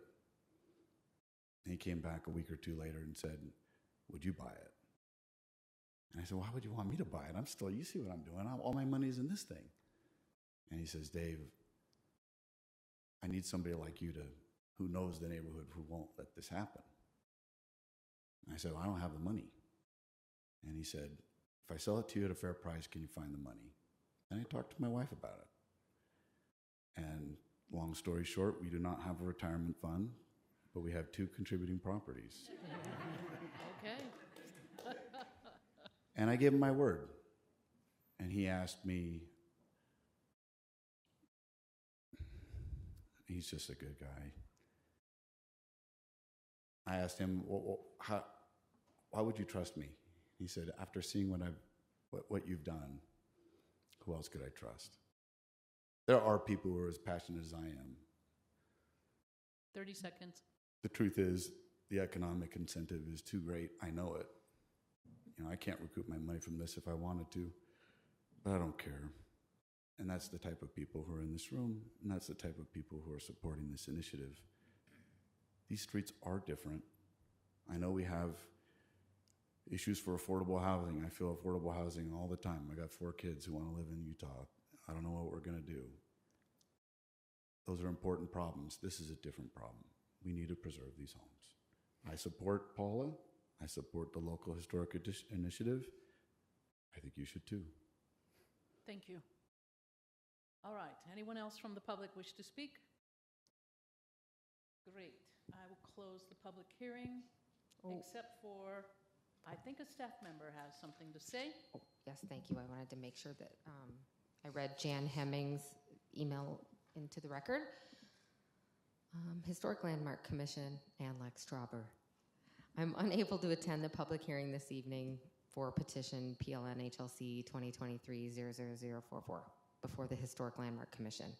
But I wanted to declare support for designating Princeton Avenue between 13th East and 15th East as a local historic district. This petition exceeds Salt Lake City's fundamental requirements for a local historic district. It's also a superior example of why cities protect and preserve unique historic properties. From every criterion, Princeton Heights belongs in a local historic district. Many of these homes have stood the test of time for over 100 years, representing a rare collection of Salt Lake City's heralded past that cannot be found elsewhere. Salt Lake outlined a clear vision in Plan SLC, which was adopted in 2015, that, quote, preservation is an important component of community character and sense of place, unquote. Adding that, quote, we value neighborhood character and the defining elements that make up our neighborhoods and city. The historic development patterns, including building composition and landscaping, details and elements, all play important roles in defining the character of our places, unquote. Historic preservation was such an essential part of this 40-year vision of Salt Lake City outlined in Plan Salt Lake that an entire chapter was devoted to it. Designating Princeton Heights as an LHD would fulfill Plan Salt Lake's intent to safeguard, quote, the best examples of the city's historic architecture, unquote. Generations of homeowners who have lived in Princeton Heights have nurtured these one-of-a-kind domiciles with immense respect, conservation, maintenance, honor, and even a sense of awe and reverence. It's only fitting that those who hold positions in power in Salt Lake would exercise their authority to protect and preserve them. Please recommend Princeton Heights as a local historic district. Respectfully, Jan Hemming, Yellowcrest Neighborhood Council Chair. Thank you. Thank you. Any others, Michaela? Any other emails? I don't think so. Just something else came in. Let me just Double checking? double checking. Okay. Nope, we're good. Thank you. All right, great. Now I'll close the public hearing, and the applicant may come back. You have the opportunity to add any information or rebut any responses. I actually have a question for you, and that is, I had heard when the previous applicant in September went before Planning Commission and it was not approved, that one of the comments from the public was to do such a thing as elitist. Could you respond to that? I've never heard that before, so I'm looking to you, very passionate about this, as we are passionate as well, because we're all volunteers here. I think that we see ourselves as preservationists. From the outside, it might seem like we're living the dream, you know, because it's a beautiful neighborhood. But it takes a lot of commitment to care for these homes. I am a retired English teacher, and I actually started this process in 2017, and I didn't have enough time to continue because of my work. Once I retired, I had a little bit more time. You know, there's like Amy talked about, the dip in the market. Real estate values ebb and flow. Right now, our houses have a lot more value than we ever thought they would. But, you know, sometimes houses in our neighborhood go on the market that haven't been renovated for 50 years or that are run down because the owner wasn't able to keep it up. And there are bargains to be had if people are willing to work hard and care, you know, about the historic quality. We're not fancy people. Like, I wish I could get that across. If people went up and down our street and met everybody, they're really down-to-earth people who don't think we're more important than other people in the city. But we do believe that we have a responsibility to protect our houses and our neighborhood. Great, I appreciate that. Thank you. Any questions? Anything else for the applicant? Go ahead. Paula, I just really want to commend you on all of the time and effort that you've put into this. I know that it's probably been a lot of hard work over the years, and as a house historian, as a preservationist, the decision that happened with Laird was really heartbreaking for me. And knowing that we were going to have more local historic districts coming and proposing, this is a really important time. And I really hope that this historic district gets approved, because you and this district are going to give other people hope and inspiration in other parts of the city to then go and start this grassroots effort to protect their pockets of the city. And, you know, I heard someone say, if not Yellowcrest, then who? You know, if Yellowcrest doesn't get approved, who else will? And so I just really am so grateful that you're going through all of this, because we need to get this approved, and we need this to be something that other people are inspired by and don't see it as red tape and don't see it as a challenge, but see it as something that they want to be a steward to their area as well. So I just really want to say thank you for everything, because it's not just Princeton, it's not just Laird. it's going to impact and have a ripple effect throughout the city. So thank you. Thank you for the encouragement. And I would also like to say that you can't do something like this really on your own. And there are like 6 of us that kind of, like I said, we had lots of small meetings, and there's like a group of 6 of us who've met frequently, who've kind of divided up parcels of the block to talk with our neighbors. And I'm the person who submitted the application. But I do appreciate your encouragement, and I feel the same mission, I would say, that we're deserving, and I hope it will encourage other blocks who are also deserving. Anyone else? Yeah, I'd like to say a few things. I also agree that this is a very positive development for the Hillcrest area and Princeton Street specifically. As the resident of another historic district, I might disagree that it's the best one, as was mentioned earlier, but we won't need to get into that. I do think, though, that there's a preservation aspect here that is critically important, that's been well identified by everyone here, and I would not necessarily be as eloquent in the presentation as some of those have been. And I can sympathize with the last speaker that indicated that, you know, we're dumping a lot of effort and money into this project, but just like I've had conversations with contractors with respect with our house, this is not purely an economic decision, this is a passion decision as well. And that's what differentiates the ownership of a historic structure from the ownership of any other house. I do want to acknowledge that there are going to be individuals that are opposed to this designation. That's inevitable.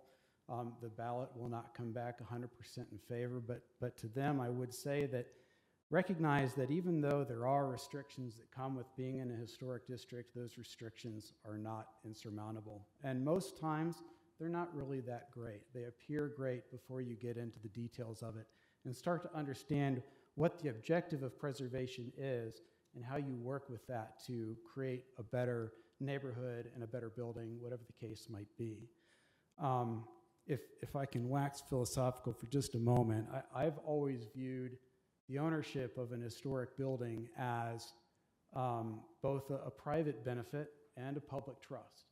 There is an element of being part of the unbroken chain of history that goes with that building and contributing to its preservation in the long term that is unique to owning an historic building, whether it's a commercial building or a residential building. But at the same time, you're assuming the responsibility, as has been stated here, to preserve that building for future generations and then to ensure that that context continues from generation to generation throughout time. It is a labor of passion, not just one of economics. So I appreciate that, and I would suggest that, assuming that a motion to recommend to the Planning Commission is made, that it's not just made by the Commission, but it's made in the strongest possible terms. Thank you for that too. Do you have one question I would have for you? Does anyone have any advice for me or for our group? I'm not sure, Yeah, Mr. we can't Chair, really if this do is that. a time for questions. Yeah. But I personally agree that I think since this is the second one going through, I will be glad to come or have any one of you go before a planning commission to act as an advisor and or answer questions or testify as well. I think this is really important since the last one did not pass out of planning commission. And here we come with a new one. So yeah, that's very important. So thank you. Do we know which planning commission meeting this will be presented before? it's next Wednesday, you said? The 8th? Wednesday night at 7:30. Okay. Wednesday, okay. Yeah, all right, great. Thank you. We're going to go Thank into you. executive session now, and staff, we can talk amongst ourselves. I think I will be out of town next Wednesday. Who would like to go? Would you like to go? I would, but I will also be out of town, Okay. unfortunately, so. You fly out too? I'll do it. Emily will go. Perfect, thank you. And staff will give you any information that you need. So huzzah for that. All right. Comments? This is where we talk amongst ourselves, so. Is this the point where we're supposed to debate? Yeah, I don't think there's going to be a debate. I want to say one of the things that I see here tonight is like the ability of historic neighborhoods to build community. Yeah. I see this That's community obvious. rallying around the shared value they find in their neighborhood, and I just think that's fantastic. Can't imagine anything better. I also wanted to comment on the idea of elitism. Preservation has traditionally been sort of an elitist sort of movement, but at the same time, this neighborhood, preserving this neighborhood, benefits all of us. I don't live I don't live on the east side, but I visit the east side because I can go there and I can enjoy the architecture. On the other hand, we had a map of the historic districts in the city, and I did, as a West Sider, I noticed there are no historic districts, local historic districts, west of the railroad tracks. Of course and that not. is elitist. Start working on that, buddy. Yeah. So I don't think there's nothing elitist about designating this area as a historic district. Mhm. But if we ignore other parts of town, then I think that is elitist. So Good point. Anybody else? Or do I hear a motion? I'd like to make a motion. All right. Go ahead. Based on the information presented and the discussion, I move that the commission forward a recommendation to adopt this local historic district designation to the city council. All right, motion from John. I need a second. I'll second. Who second? I'll take that one. Okay, groovy. Right, so okay, what is this here? Here we go. All right, so based on case number PLNHLC 2023-00044, motion has been made to approve. Let's go ahead and vote. John? Yes. Mike? Yes. Adrian? Yes. Carlton? Yes. Amanda? A hearty aye. A hearty aye. All right. Michael? Aye. Emily? Oh, yeah. Jared? Aye. Alan? yes. And I will vote yes. It's unanimous. Congratulations, and you can all go home now. Thank you. Make sure you go to the Planning Commission meeting, all of you. Yes, we highly encourage that. We're going to take a bio break after the next hearing. Or do you want it now? No. How many want a bio break now? 1, 2, 3. I think we're okay. We're going to take a 5-minute bio break. All right. And then we'll come back for the window requirements. No, I'll take it. It's here. I'll show you.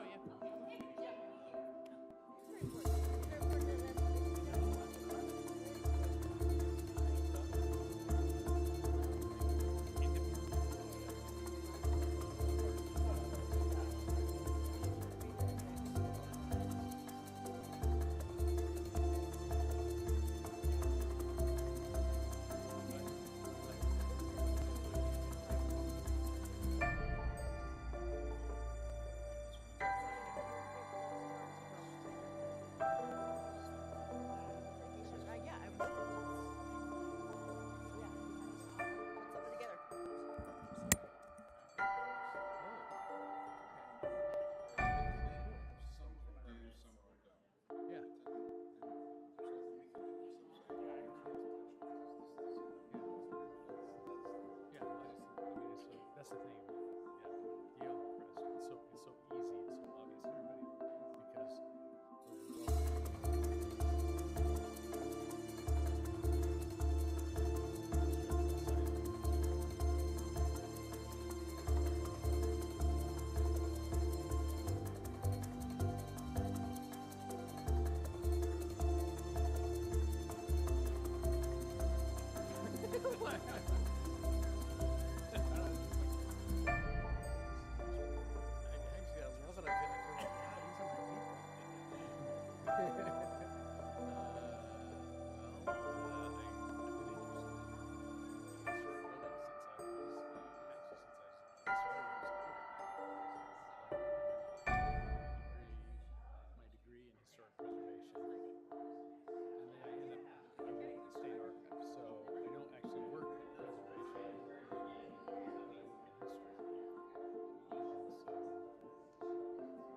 Commissioners, please take your seat.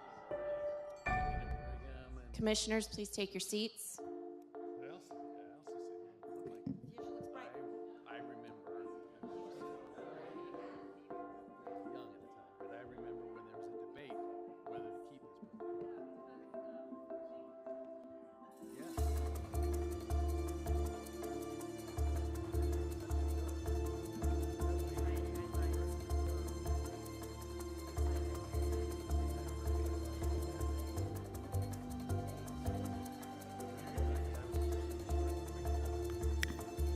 All right, we've had our little bio break here.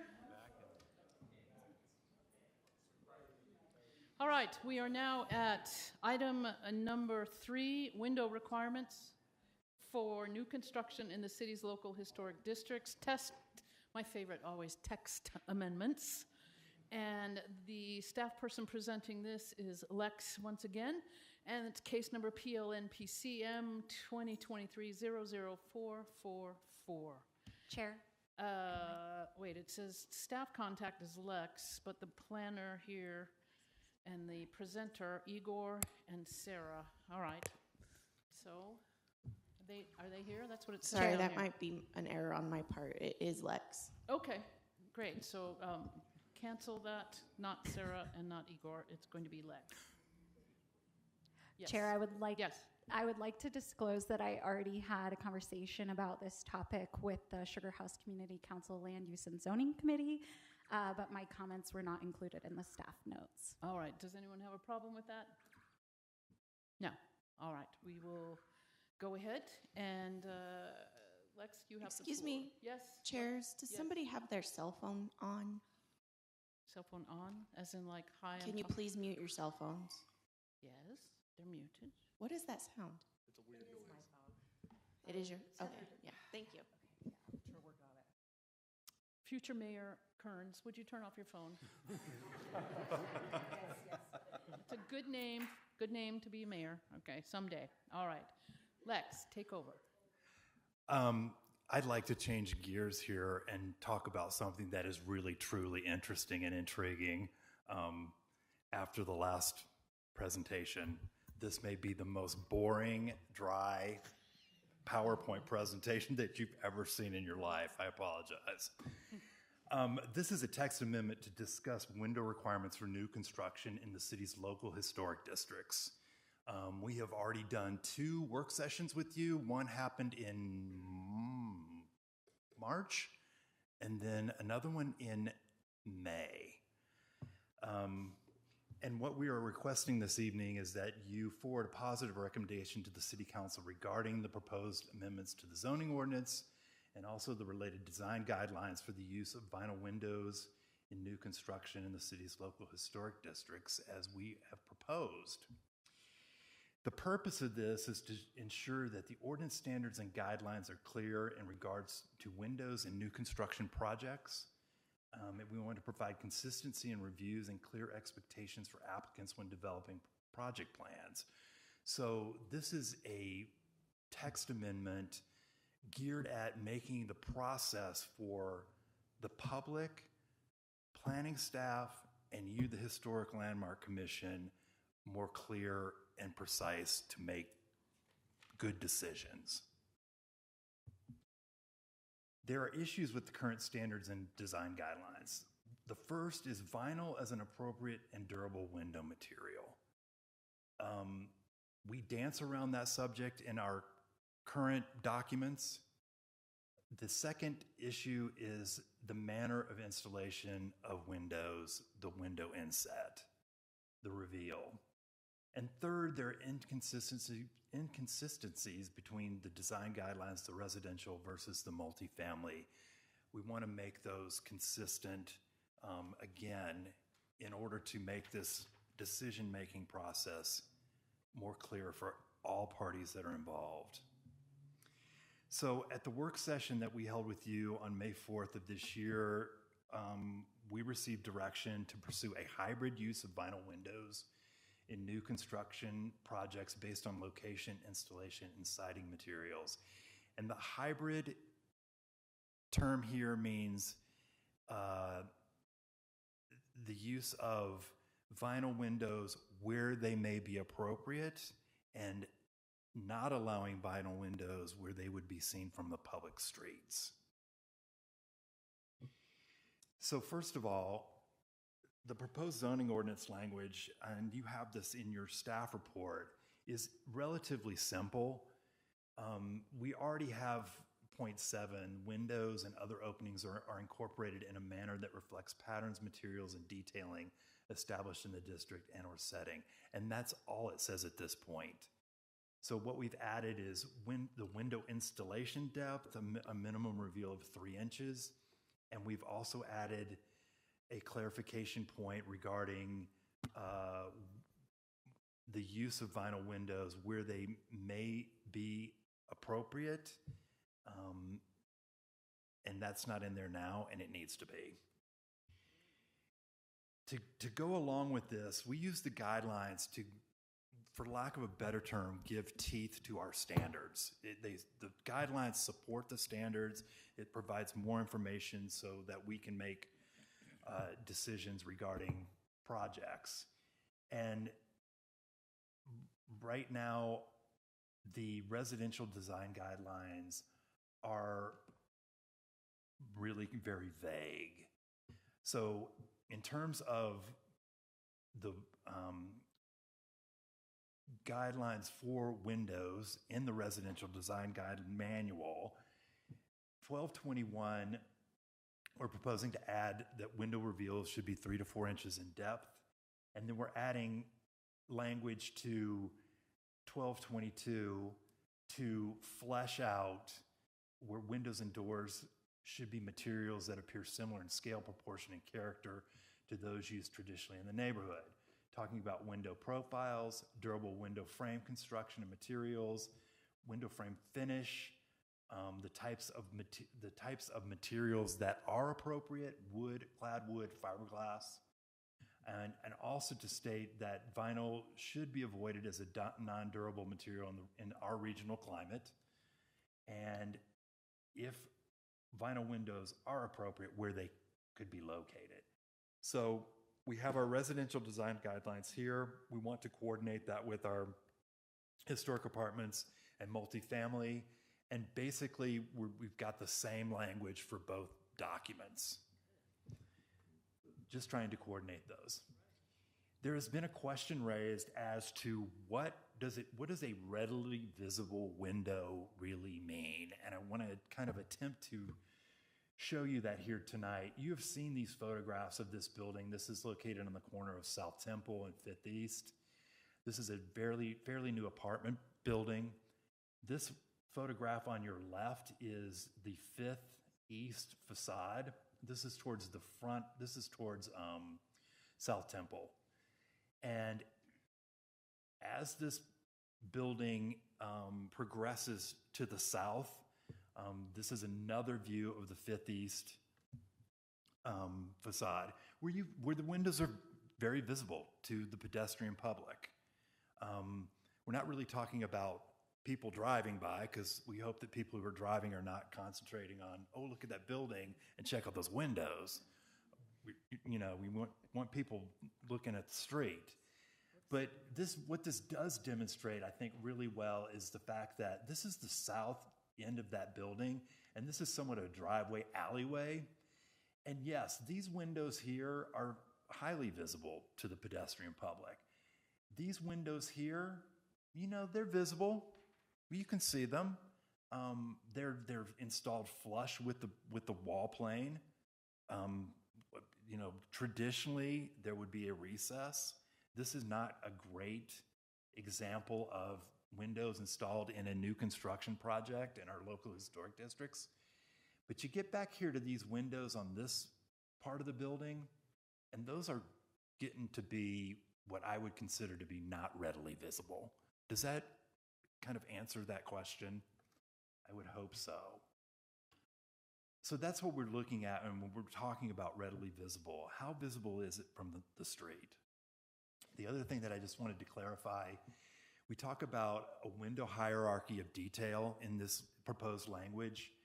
And what that means, and what I think that it means, is here you have a couple of examples On your left, you can see that this particular window, there are different planes of window sash and frame from the glass.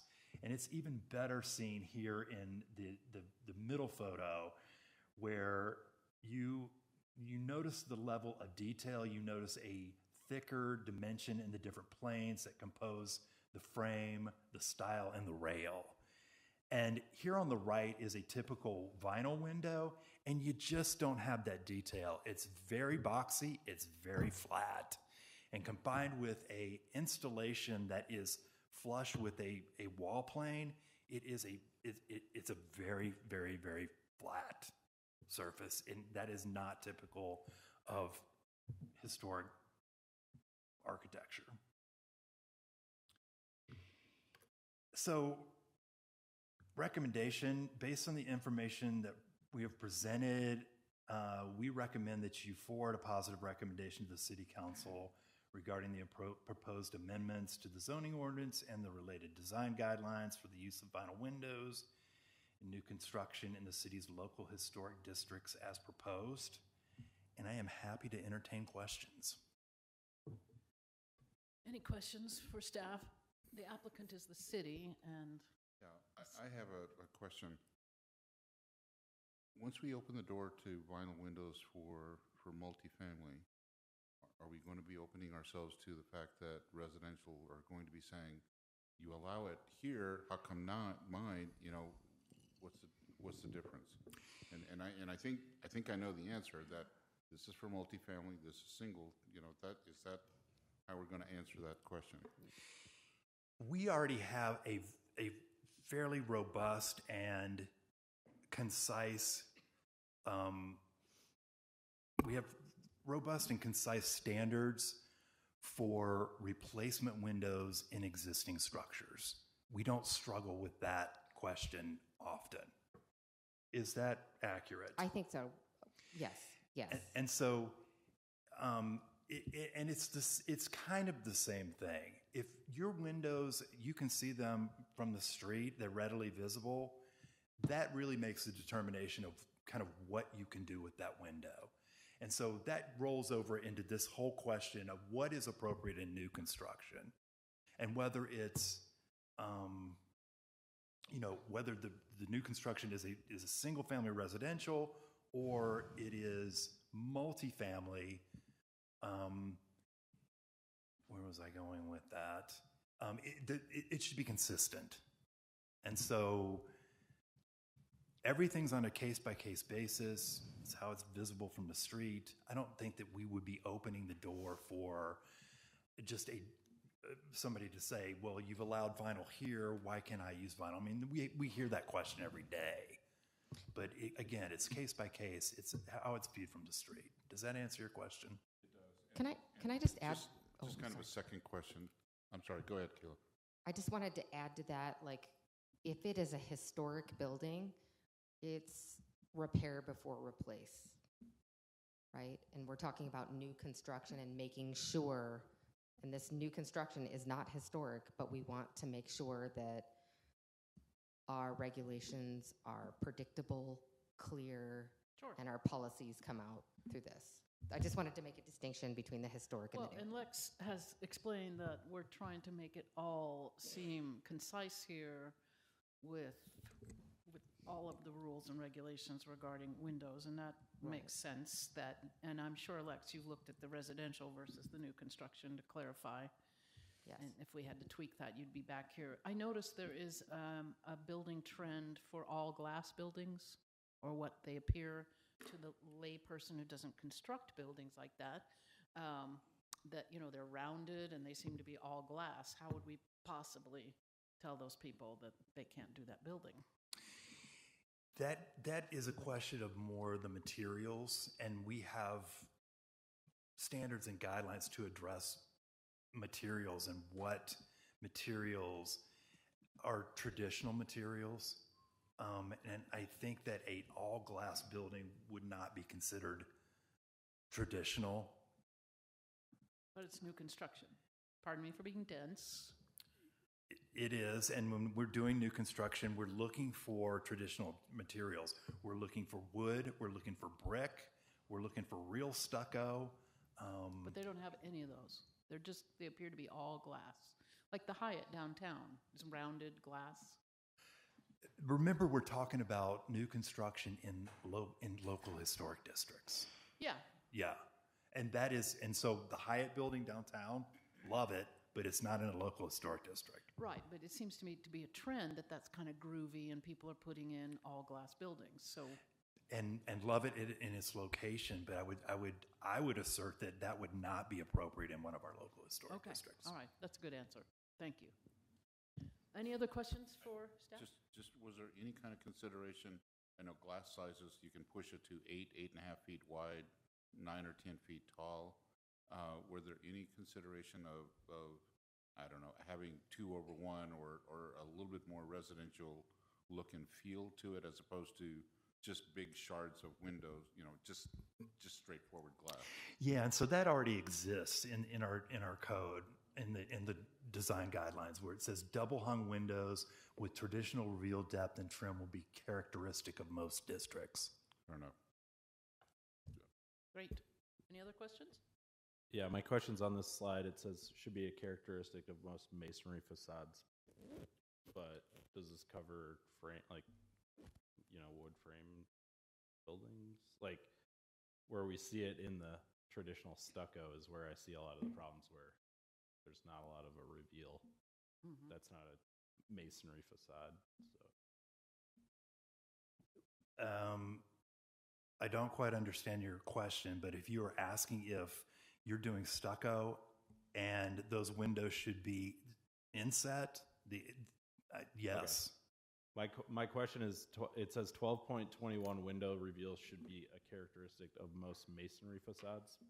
Shouldn't that be of all facades? So strike masonry? Yeah. Or window reveals should be characteristic of.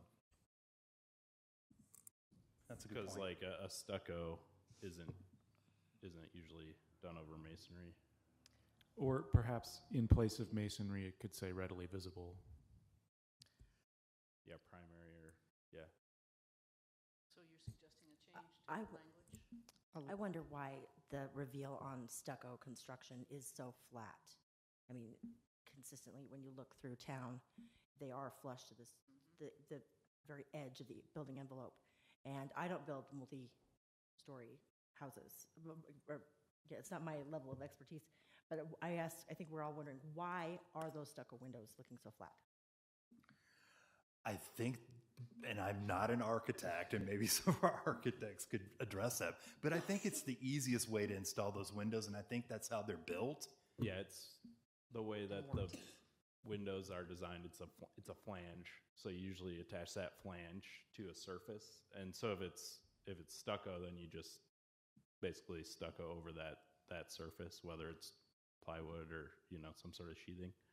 But if it's like a masonry veneer, like a brick veneer, you have to return the brick to that surface. So there's always going to be like at least a one brick depth plus that air gap. There's going to be that return kind of automatically baked into the construction. But if you want to, you can put an extra layer of 1.5 inch insulation and stucco on that to create a reveal, right? Yeah, and I think that is kind of the intent here is that you couldn't build them that way, and I think that's a good idea because it is mostly these stucco or similar, EIFS or fiber cement board. Those are the facades that you look at them and it all looks really flat, and that's a problem to me. So John, are you suggesting that because this says masonry, it specifically calls out masonry facades, that then that wouldn't apply if it was a stucco facade or if it was a cement board? If I was an architect looking for a loophole in this language, I would say, well, this isn't a masonry facade. It's made out of wood framing, and so I'm not going to recess it. Yes, but so it seems like the question is, do we want that to apply to all facades? Michaela. Is there a facade where we wouldn't want that? I'm going with Alan here, so keep talking. No, I'm just asking, is there a facade that where we wouldn't want these to apply? A kind of facade? No. Well, I would. Not Well, in I would most argue. cases. I think we need to change masonry. Yeah, we can I tweak think that we need to language. do That's a that. good point. That I think it should be applying to all new construction is the. Okay. That was a good, very, very good catch. Thank you. For your I think first, that's the intent. For his first hearing, I think he's doing quite well. A+. A plus, yes. Thank you for that. So you will tweak that. Yeah, we can tweak that. Okay. So that it is clear that it's not just brick work. Totally it is agree. also stucco Yep. and. Yep. Thank you. I think the 3 to 4 inch is going to be challenged by some if indeed they go to thin brick as opposed to, real brick, because the dimension is just so much less. So we're going to need to be able to stick to our guns that 3 to 4 inches is the traditional setback with full dimensional brick. When you use the thin brick, which is a cost-effective, it looks like brick, but it's not. It's only this much instead of that much. I think we're going to get some cases in the future that will try that and say, this is brick, it is masonry, it does look like it, but it can't meet the 3 to 4 inch Can you, setback. can you We work something? already deal with that. I mean, Yes. that's a discussion that we have all the time. Fair enough. Okay. And there may, not to muddy the waters here, but there may be instances where there is a building that is proposed that meets our standards, and these design guidelines, in our opinion, even would fit a very modern building where perhaps a reveal on a case-by-case basis wouldn't make sense with that new construction. But in most cases, what is being built within our community as new construction in our local historic districts, this is going to give guidance to us, to the applicant, to the architect, Right. et cetera. Why don't we just ban thin brick? Let's have a new Brick city rule. veneer. Yeah, brick veneer, out. Can't do it. Just joking. All right, any other questions for Lex? Then I can open the public hearing. And is anyone here from the community council? And no one has appeared, so anyone from, what? Can I say one thing? Well, Sorry to interrupt. I did receive a letter from the Sugar House Community Council late this afternoon. I dropped that in your Dropbox for your. Okay. And all the community councils, all the recognized organizations across the city were notified of this text amendment. Great, thank you. And we will put that into the record. Anyone from the public wishes to speak?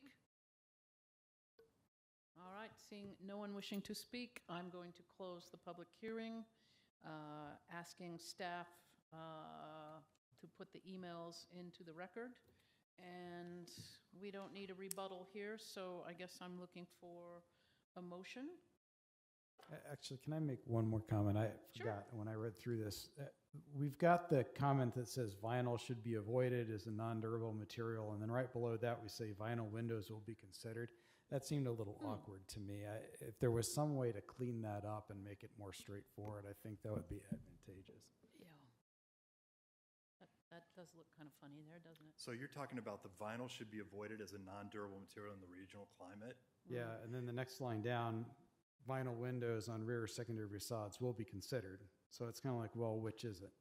It's not a shall, though. It's a should be. And that gets at the fact that in the summertime, especially for windows that are exposed to the sun, vinyl windows can warp. And if they do, they pop.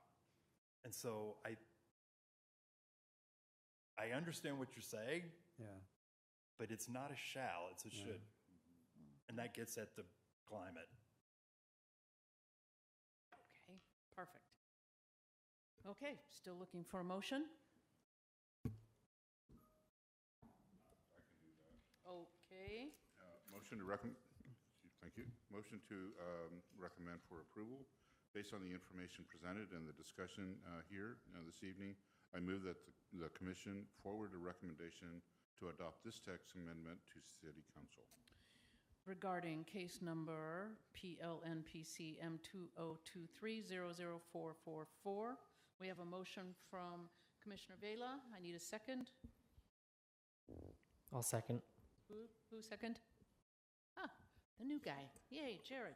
All right, second it is. All right, let's vote. I'll start. from- Discussion, Oh, sorry.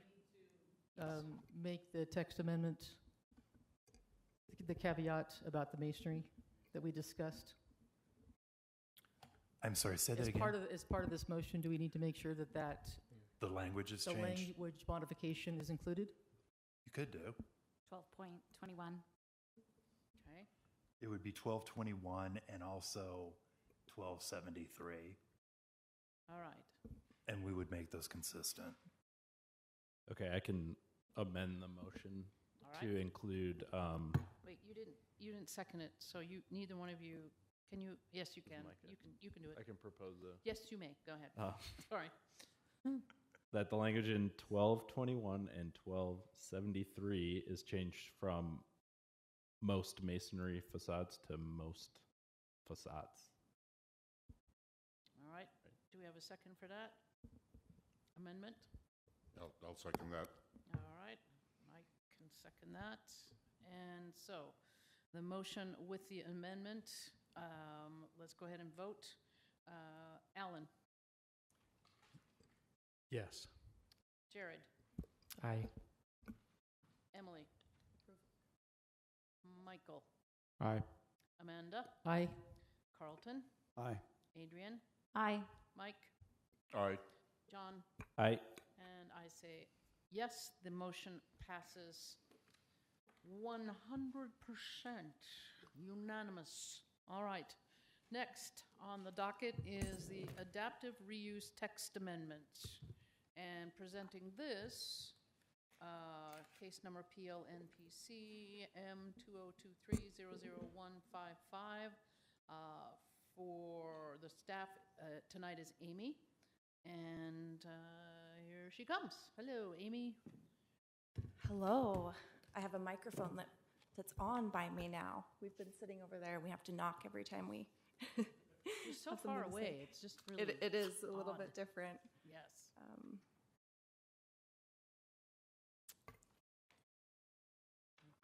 Okay.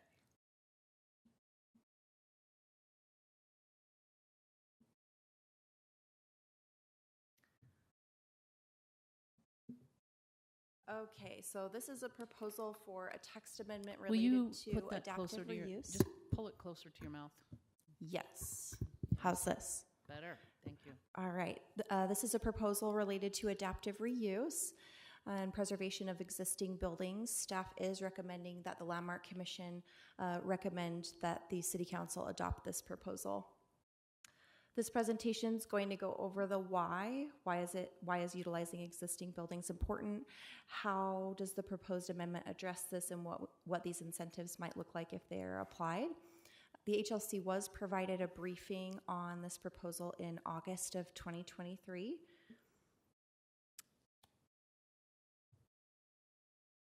So what is so great about existing buildings? I'm sort of preaching to the choir here, as you are all volunteer members of the Landmark Commission.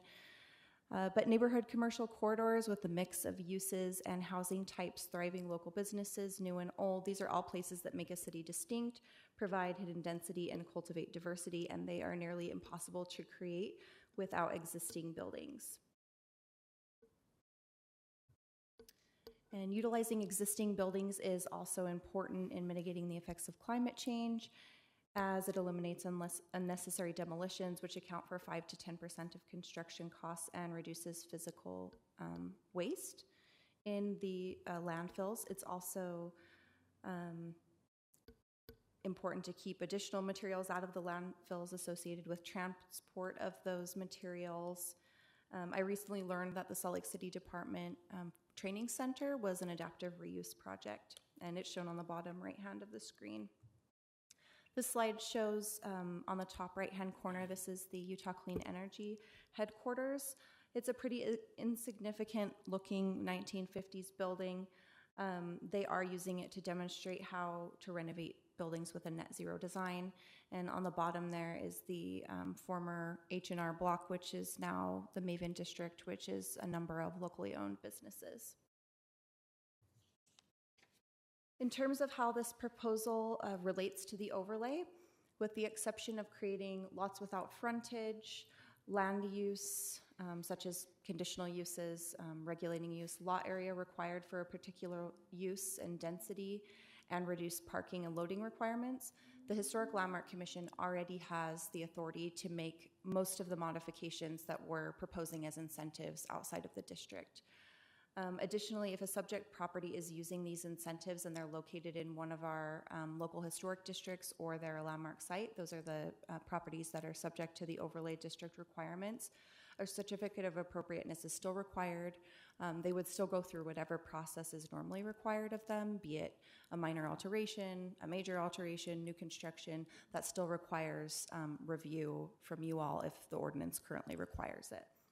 So I just wanted to touch on that quickly in terms of how this proposal relates to the overlay.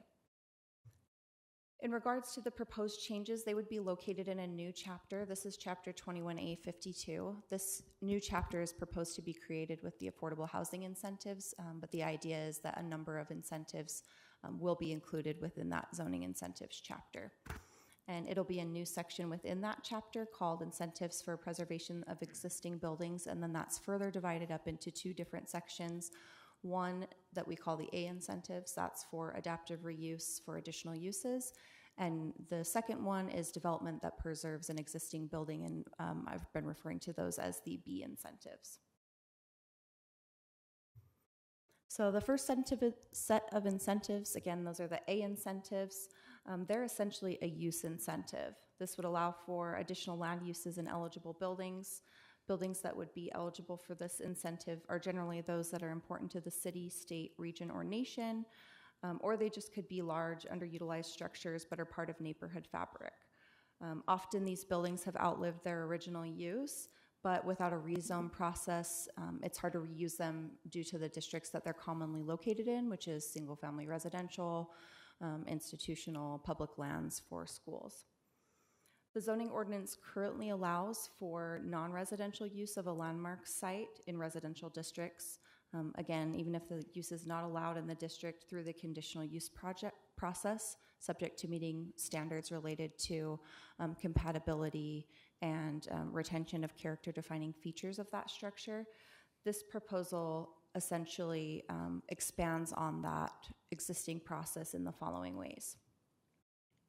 So it would expand eligibility. So in addition to landmark sites, it would expand eligibility to individually listed National Register properties, schools, hospitals, churches, as well as other buildings could be considered on a case-by-case basis by the planning director in terms of standards that we've put into the ordinance related to significance.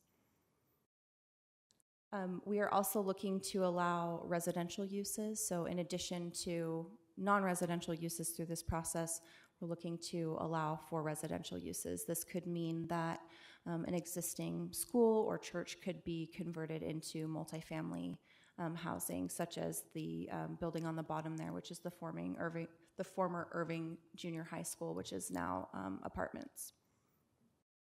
We are also looking to prohibit certain uses through this process. Right now, there is no prohibition in terms of use. So any non-residential use could be located in a landmark site through the conditional use process. Right now, the uses that we've identified as prohibited are generally uses that are fairly impactful, especially within a residential neighborhood. Like manufacturing, uses that are only allowed in manufacturing zones, a gas station, drive-throughs, anything with a drive-through, those types of businesses. And there is a longer list of them in the ordinance, the proposed draft ordinance. And then finally, currently the ordinance requires a 7,000 square foot requirement to qualify, and we are looking to remove that square footage requirement. It is fairly limiting in terms of buildings that actually qualify for the process currently.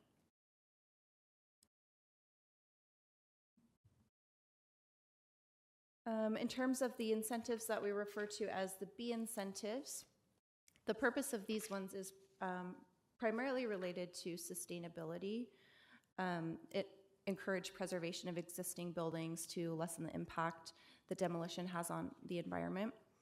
The incentives in this section, the B incentives, apply to the existing building and also can be transferred to the rest of the development site, subject to meeting the eligibility requirements. So the development site could include multiple abutting parcels. We went this route in terms of applying the incentives to the overall development, because if we only offer them to the existing building, it's likely not going to be enough to have someone retain that existing building. In terms of eligibility, these incentives are for new development projects that preserve an existing building that is at least 50 years old. The development must encompass 25% of the development site. And then going back to the age eligibility, we've also added in that 30-year-old buildings may be considered if the overall development project requires seismic upgrades to that existing building.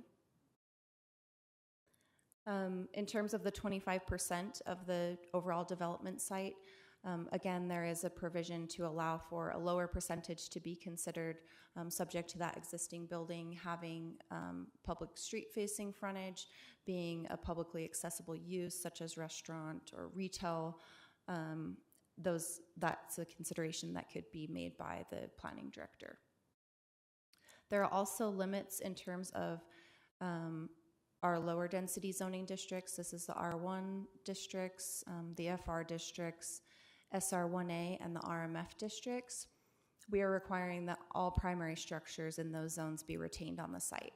And this is so that somebody can't combine a bunch of parcels, or not combine them, but own a bunch of contiguous parcels and keep one building on the site that would equal 25% and then remove, let's say, 2 of them and get the incentive, because that's contrary to the purpose of this text amendment. So that is a recent addition that we've added. And then in addition to that, we are not allowing some modifications to the existing building. So that includes removal of a certain percentage of a street-facing wall and that sort of thing. And then we are also requiring design standards. So if there's not a higher requirement in our design standards chapter for these buildings, or if it's not in the overlay and subject to the requirements that you all impose, it would have to have design standards related to building materials, glazing, length of a street-facing facade, and those sorts of things. In terms of the incentives that we're looking to offer, we are looking to waive a plan development. That is an application that goes to review by the Planning Commission for very straightforward things, such as creating lots without frontage and multiple buildings on the same parcel that don't all have public street frontage. We are also looking to add in an administrative plan development process for modifications to setback requirements, open space, landscaping, obstructions in yards for things like balconies. This would allow for a more streamlined approval process as an incentive, but it still allows staff to maintain some oversight over those modifications, since they do require some analysis in terms of complying with the standards. We're also looking to waive minimum lot area and lot width requirements, with the exception of the single-family zones. Lot area requirements are not waived in those zones. And unless there's a lesser parking requirement in the parking chapter, only one off-street parking space is required per unit, and then for non-residential uses, they can be reduced by 50%. For setbacks, the required yard area is going to be determined as around the perimeter of the development instead of around each building on the site. That'll help, especially in those smaller density zoning districts where they may potentially be dividing that lot in half right down the middle, and then having that back house back house have to meet the front yard setback requirement. And I have an example later on in the presentation, and I can show you a little bit better at that time.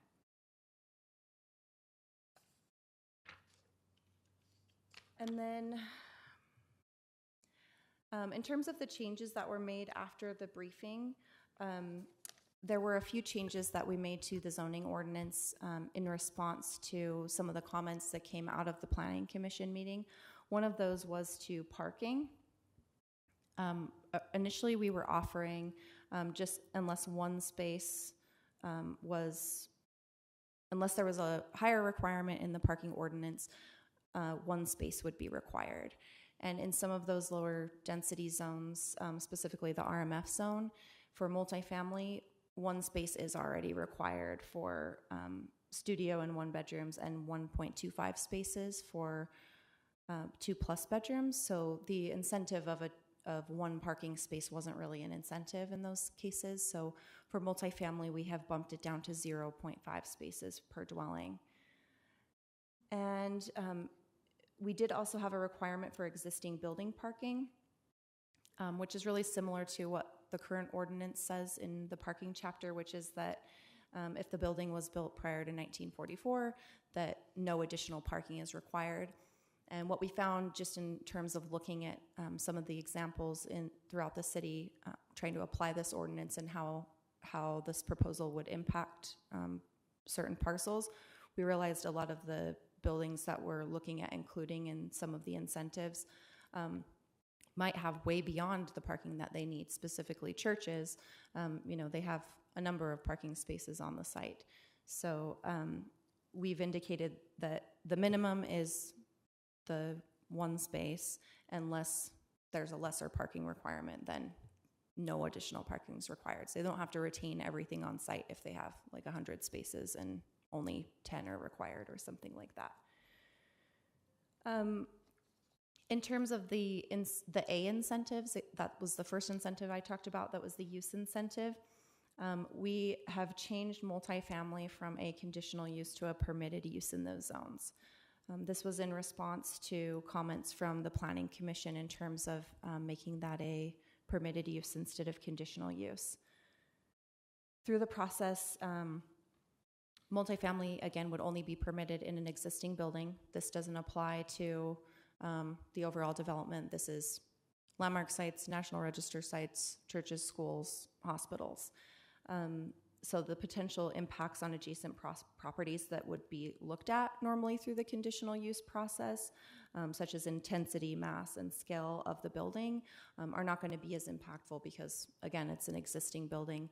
Some of the uses that might currently be there, such as a school, are probably more impactful than would be with a multifamily residential. Additionally, revoking or suspending a conditional use for residential uses would displace residents. And then in terms of the B incentives, one thing that was changed was the age for the eligibility. Initially, when we presented this to the commission, the age requirement for the B incentives was only 30 years old. We have since revised that to 50 years. Again, unless there is a building that the overall project with the existing building requires seismic upgrades, then we could consider a 30-year-old building. We ended up changing this based on the fact that 30-year-old buildings are typically at a lower risk of demolition than some of the older buildings, such as the 50-year-old structures. There are also existing building code exemptions in the IEBC for historic buildings, and buildings that would generally meet those IEBC requirements would have to be 50 years old to be in a national district or a local district or something like that.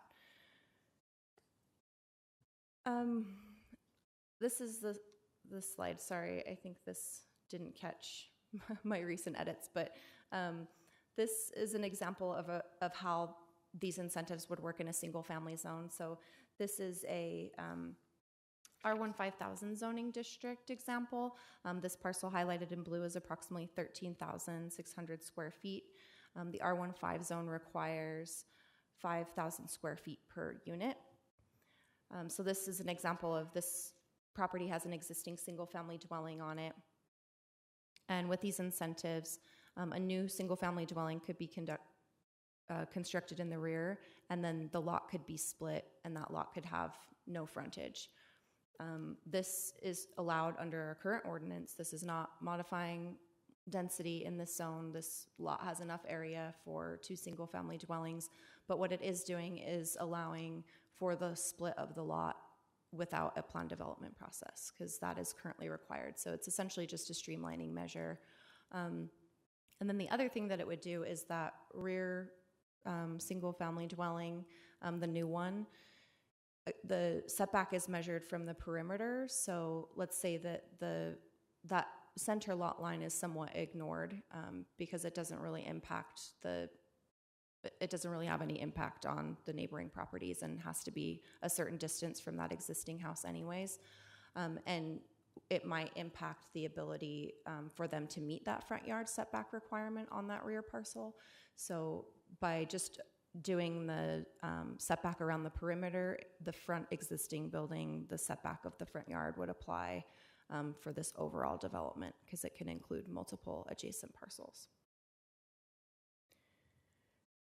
And in terms of considerations for this proposal, it is consistent with a number of our adopted plans and policies, including Plan Salt Lake, Housing Salt Lake, Sustainable Salt Lake, and the Community Preservation Plan. A number of policy statements were outlined in your staff report. In terms of the considerations for text amendments, we look at the zoning ordinance purpose, how it's impacted by the overlays. Again, I went over how this is impacted in relation to the H overlay, which you all implement, and then finally that it's consistent with best practices.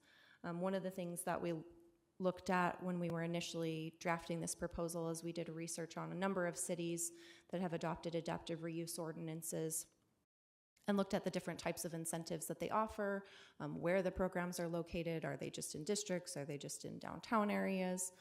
And our proposal is consistent in terms of the types of incentives that we're offering.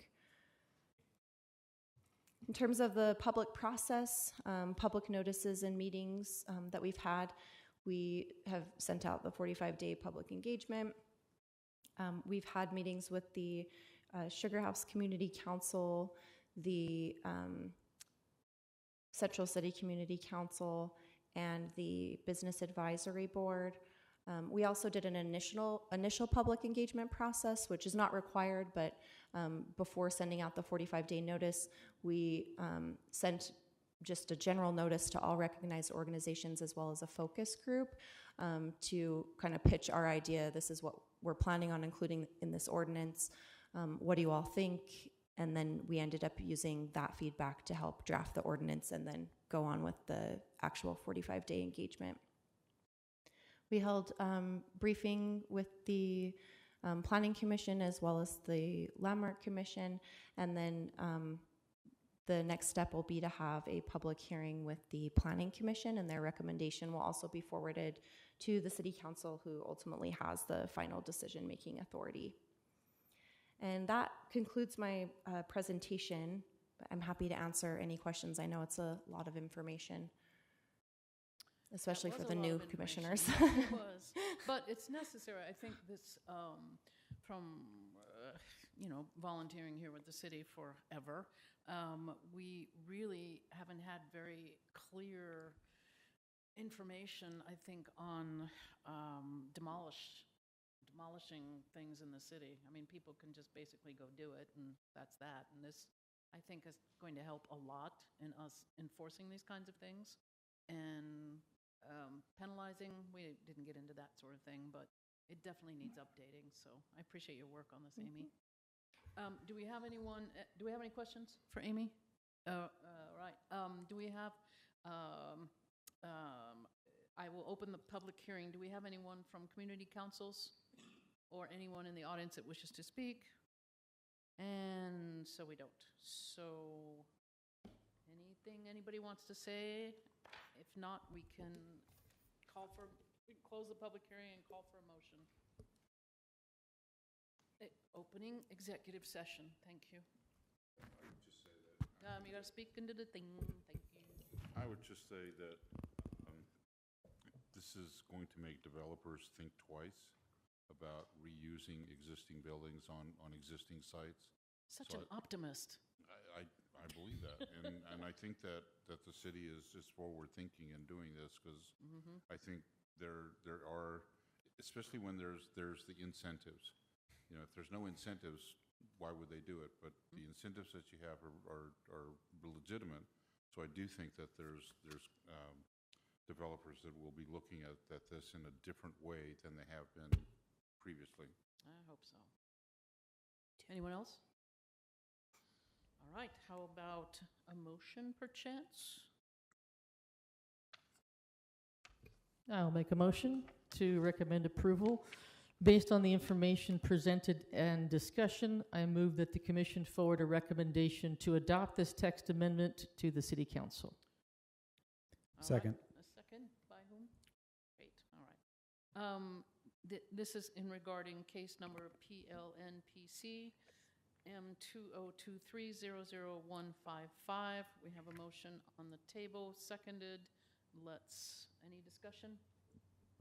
All right, then let's vote. John? Aye. Mike? Aye. Adrian? Aye. Carlton? Aye. Amanda? Aye. Michael? Aye. Emily? Aye. Jared? Aye. Alan? Aye. And I vote yes, so it's unanimous.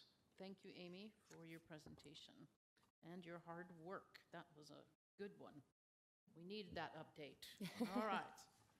All right, the last and final is a work session. And in a work session, is it a work session? There's something very special about work sessions. Here we go, work sessions. This will be for case number PLNPC M2023-00336, and the staff member is once again, poor Amy, working you to death here, Amy. Oh my goodness. All right. It's okay. I was here anyway, so I'm happy to do it. So this is a citywide initiated petition to address enforcement issues in the H overlay. Again, the H overlay applies to buildings that are either in a local historic district or are local landmark sites. The purpose of the briefing is to introduce you to the proposal, gather feedback, identify key issues, and answer any questions. So no recommendation or motion is needed from the commission this evening. So in terms of the background and the issues, why do we need this ordinance? Again, I'm preaching to the choir. You're all here as landmark commissioners. You understand that historic resources add to the character of our city and neighborhoods, and that they've been determined to be significant as such by the city council through a robust public process. Currently, our zoning ordinance is not equipped to address violations in the overlay, such as alterations or demolitions to contributing structures and landmark sites. A historic streetscape can be compared to a beautiful smile. Once you start slowly chipping away at individual structures or teeth, it has negative impacts on the overall block face. Fortunately for this person, they can get dental implants, but that's not the case for our historic streetscapes in terms of the loss of that historic resource. The locations of the city's historic resource make these areas particularly vulnerable for development pressure. And zoning and building code enforcement is not always suited to resolve violations to historic buildings. Unlike historic structures, when someone goes through, the process for someone to demolish a historic structure in a local district is to go through the demolition process. But when someone conducts illegal work and demolishes a building without approval, taking them through that demolition process retroactively doesn't really work. Effectively, the building is already gone. While typical violations that you all see, such as painted brick, those can be reversed. Once all or part of an existing building is demolished, it cannot be replaced. So treating demolition like other work done without a certificate of appropriateness or a permit is just not effective. The next few slides are going to show some example of work without permits in several cities. Fortunately, Salt Lake has not seen a lot of these.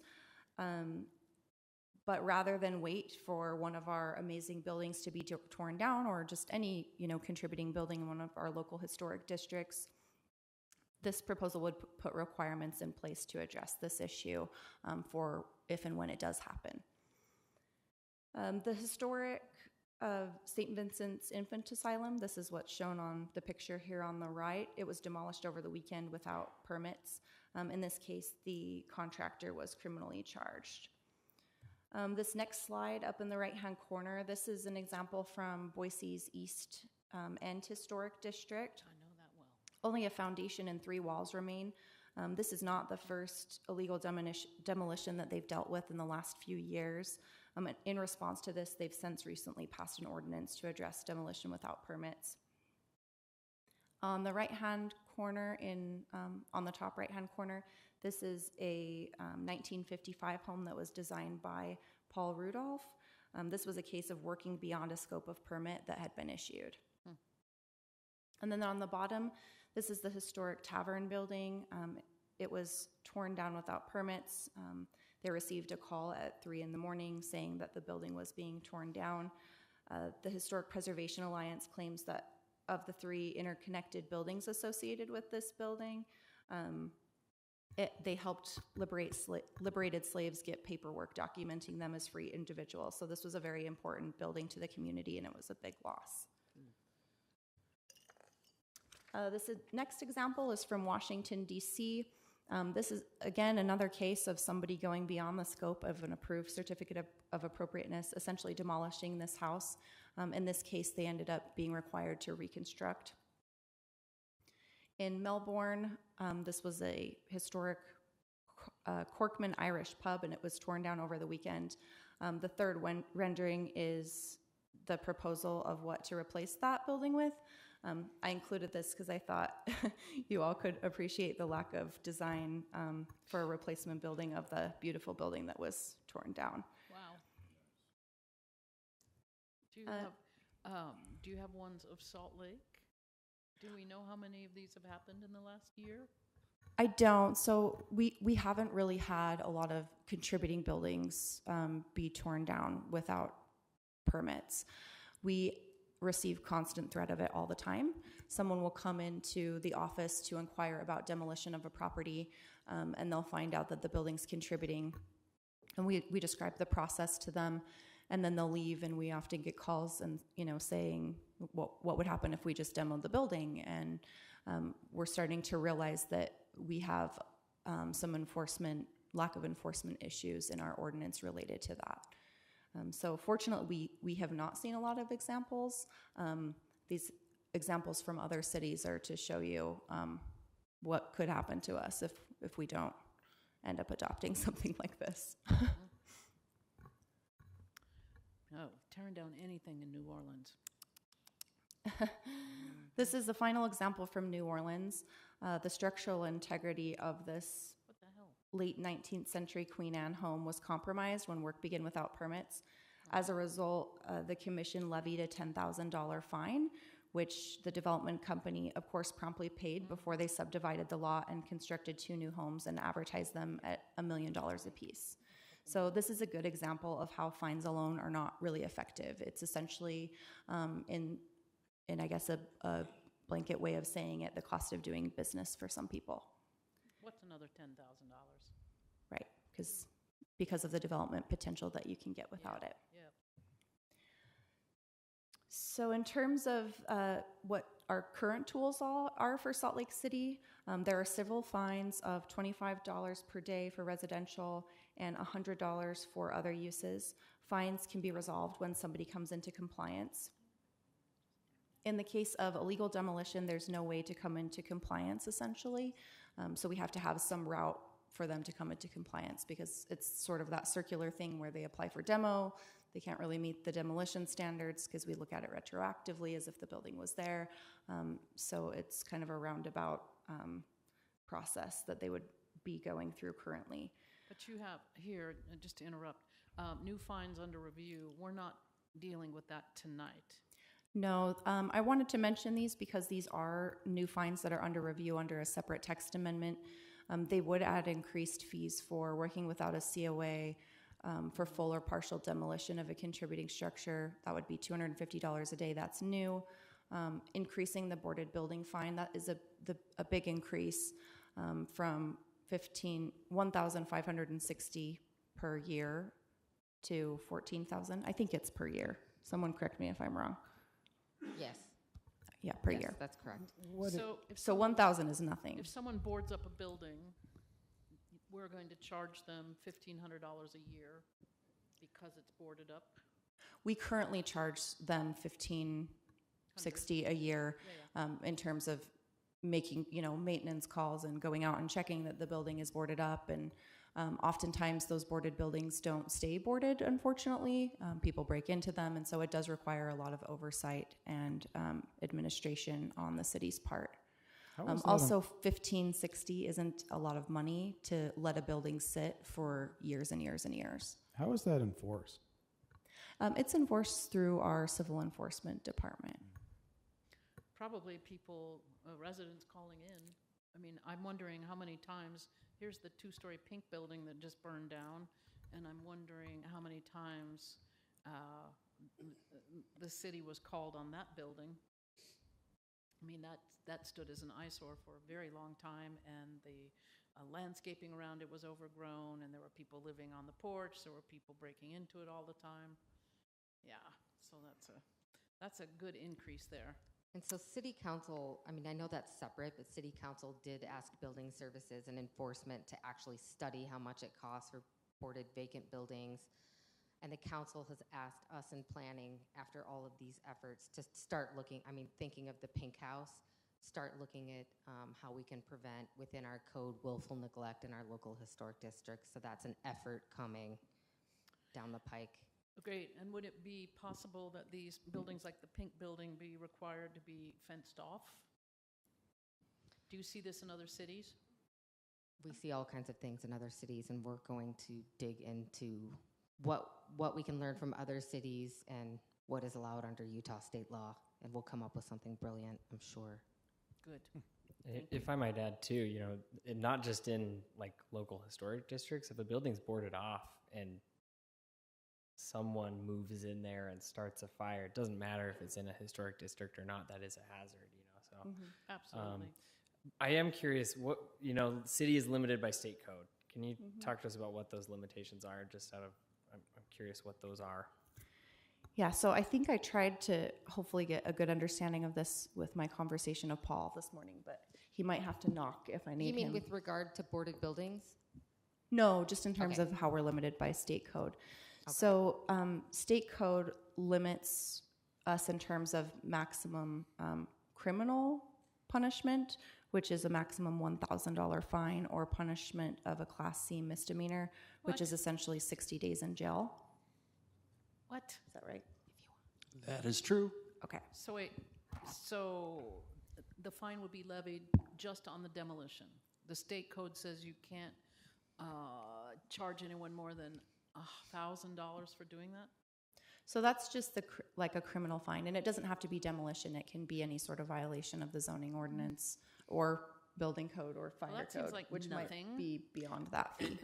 And those criminal penalties are also assuming that, at least as far as prosecuting a Class C misdemeanor, that a prosecutor's willing to pursue. They'll go for the charges class. And how much? What's the maximum Class C? Do you know, Paul? As far as this for demolition? Under Utah code, any violation of a land use ordinance, the maximum fine is or the maximum penalty is under a Class C misdemeanor. Okay, moving on. Thank you. So what can we add to our toolbox? We researched several cities. A few of them are mentioned here, and they go into greater detail in the staff report with links to their zoning ordinance, or the staff memo, excuse me. In addition to fines, enforcement tools include a moratorium on building permits for the property, requiring reconstruction, require that new construction is no larger than the existing building that has been demolished. Basically, these additional tools restrict future development of the site and prevent greater development potential that is often desired and may be the driving point of the illegal work in some cases. So in terms of the proposed changes, we are looking to require reconstruction when a contributing building or a landmark site is illegally demolished. Required reconstruction would be a Historic Landmark Commission review and decision. Additionally, a restrictive covenant would be recorded on the property that would prevent demolition or any major alteration of the property for 25 years, and this would run with the land. Overall enforcement and work without a certificate of appropriateness has also been added in the overlay, just to reference the chapter that deals with enforcement, which is Title 18.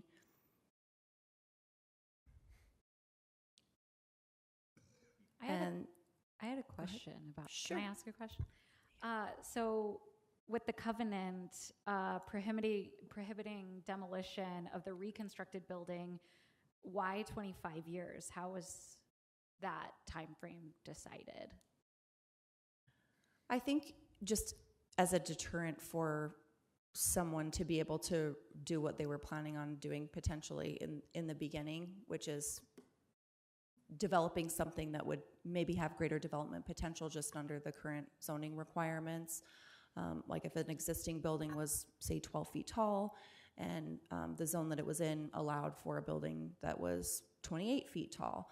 Of course, they have to come to you all to look at compatibility of that, but there is greater development potential. So because we are limited in terms of the fines, and we've seen from other cities that fines don't always really do anything, we're looking at adding this as an additional deterrent. I think it's great. I'm just thinking maybe 50 years. I don't know if that's too much of a reach. Until the new structure gains historic significance.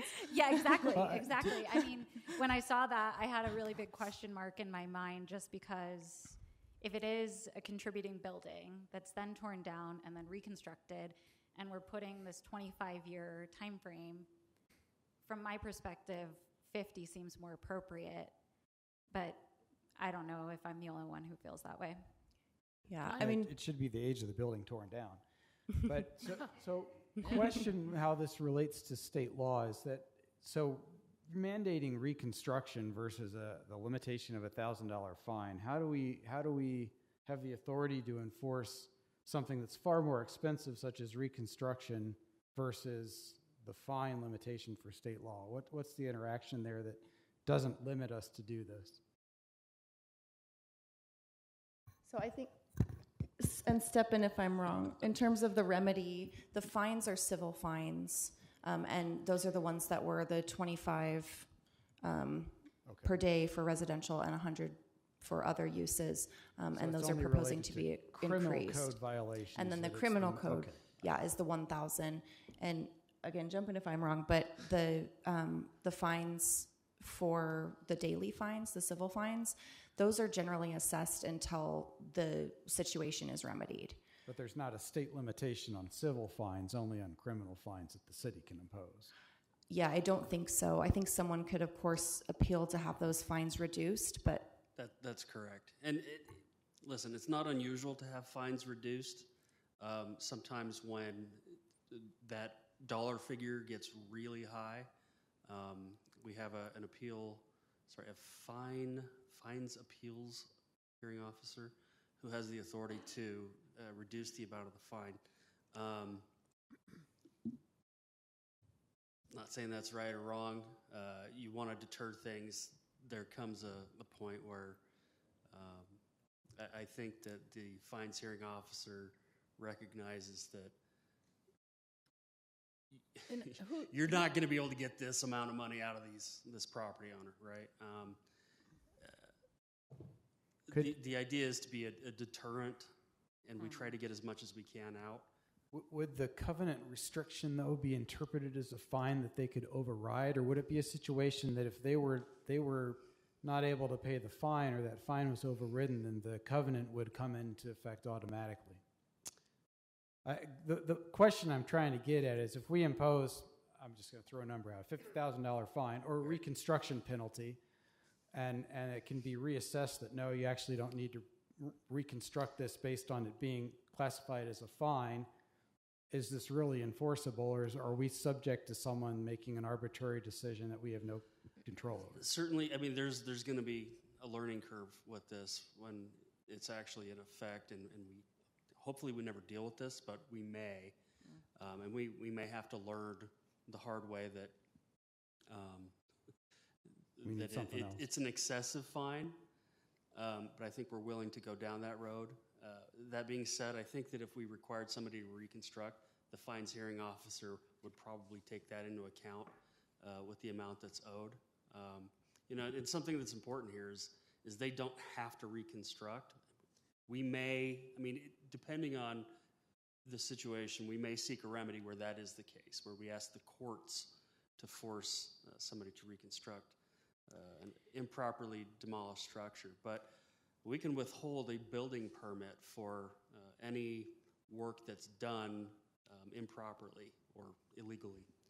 So we would give them a choice. You know, tell me if I'm saying this wrong. I mean, with respect to the proposal, but no, that's right. You're not going to get a building permit for your desired reconstruction. We're just not going to issue it ever. And when you say fining people, pardon me, just educate me here. So would it be a fine on the guy driving the bulldozer? Would it be a fine on the contractor? Would it be a fine on the developer? Would it be a fine on the owner of the property? It would be a fine on the property owner. There are potential remedies for a contractor who demolishes without permits. We could reach out to Doppel and let them know that a licensed professional is violating the law. And I would think that would be required if we ever go down this road, that Yes. we let everybody know that that happened. But the little people, like the guy that drove the bulldozer, does he get fined? No. It's the fine applies to the property Just owner. the owners, Right. okay. They're the only person who can legally be accountable for that. All right. Okay. Amy, do you have more? Just one more quick one. The proposal is supported by the Community Preservation Plan as well as Plant Salt Lake. And just in terms of where we are in the process, public notices have been sent out. There is a virtual open house currently on the Planning Division's website. We are holding a briefing with the Planning Commission on November 8th. And during this time, there may be some refinements to the ordinance. And then we will hold public hearings with both Planning Commission, Landmark Commission, and then take the recommendations from both commissions onto the City Council for a final decision. And that's all I have. I would think that a notification to the local AIA, you know, because we work with developers all the time, and, you know, if it's something that we can advise developers of, that, you know, this is what's going to happen if you do X. So I think that, you know, the previous slide of everyone, you know, who it goes out to, I would think the notification to general contractors, you know, to the HEC and to the AIA would be a step in the right direction for that notification. Certainly, and maybe some PR to the home builders and some of the developer ways to get in touch with them to let them know that this is happening, just to educate folks rather than surprise them all. Any other questions during this work session for Amy or staff? If we don't, then we're done. We don't have to vote on anything when it's a work session, so I'm closing the work session. Do we have any other business? Thank you, Amy. Yes, thank you. We have no other business, so the meeting is adjourned. Thank you all. And new commissioners, you did a great job. Yay. It's on our website. Just the planning. Yeah, on the plan. If you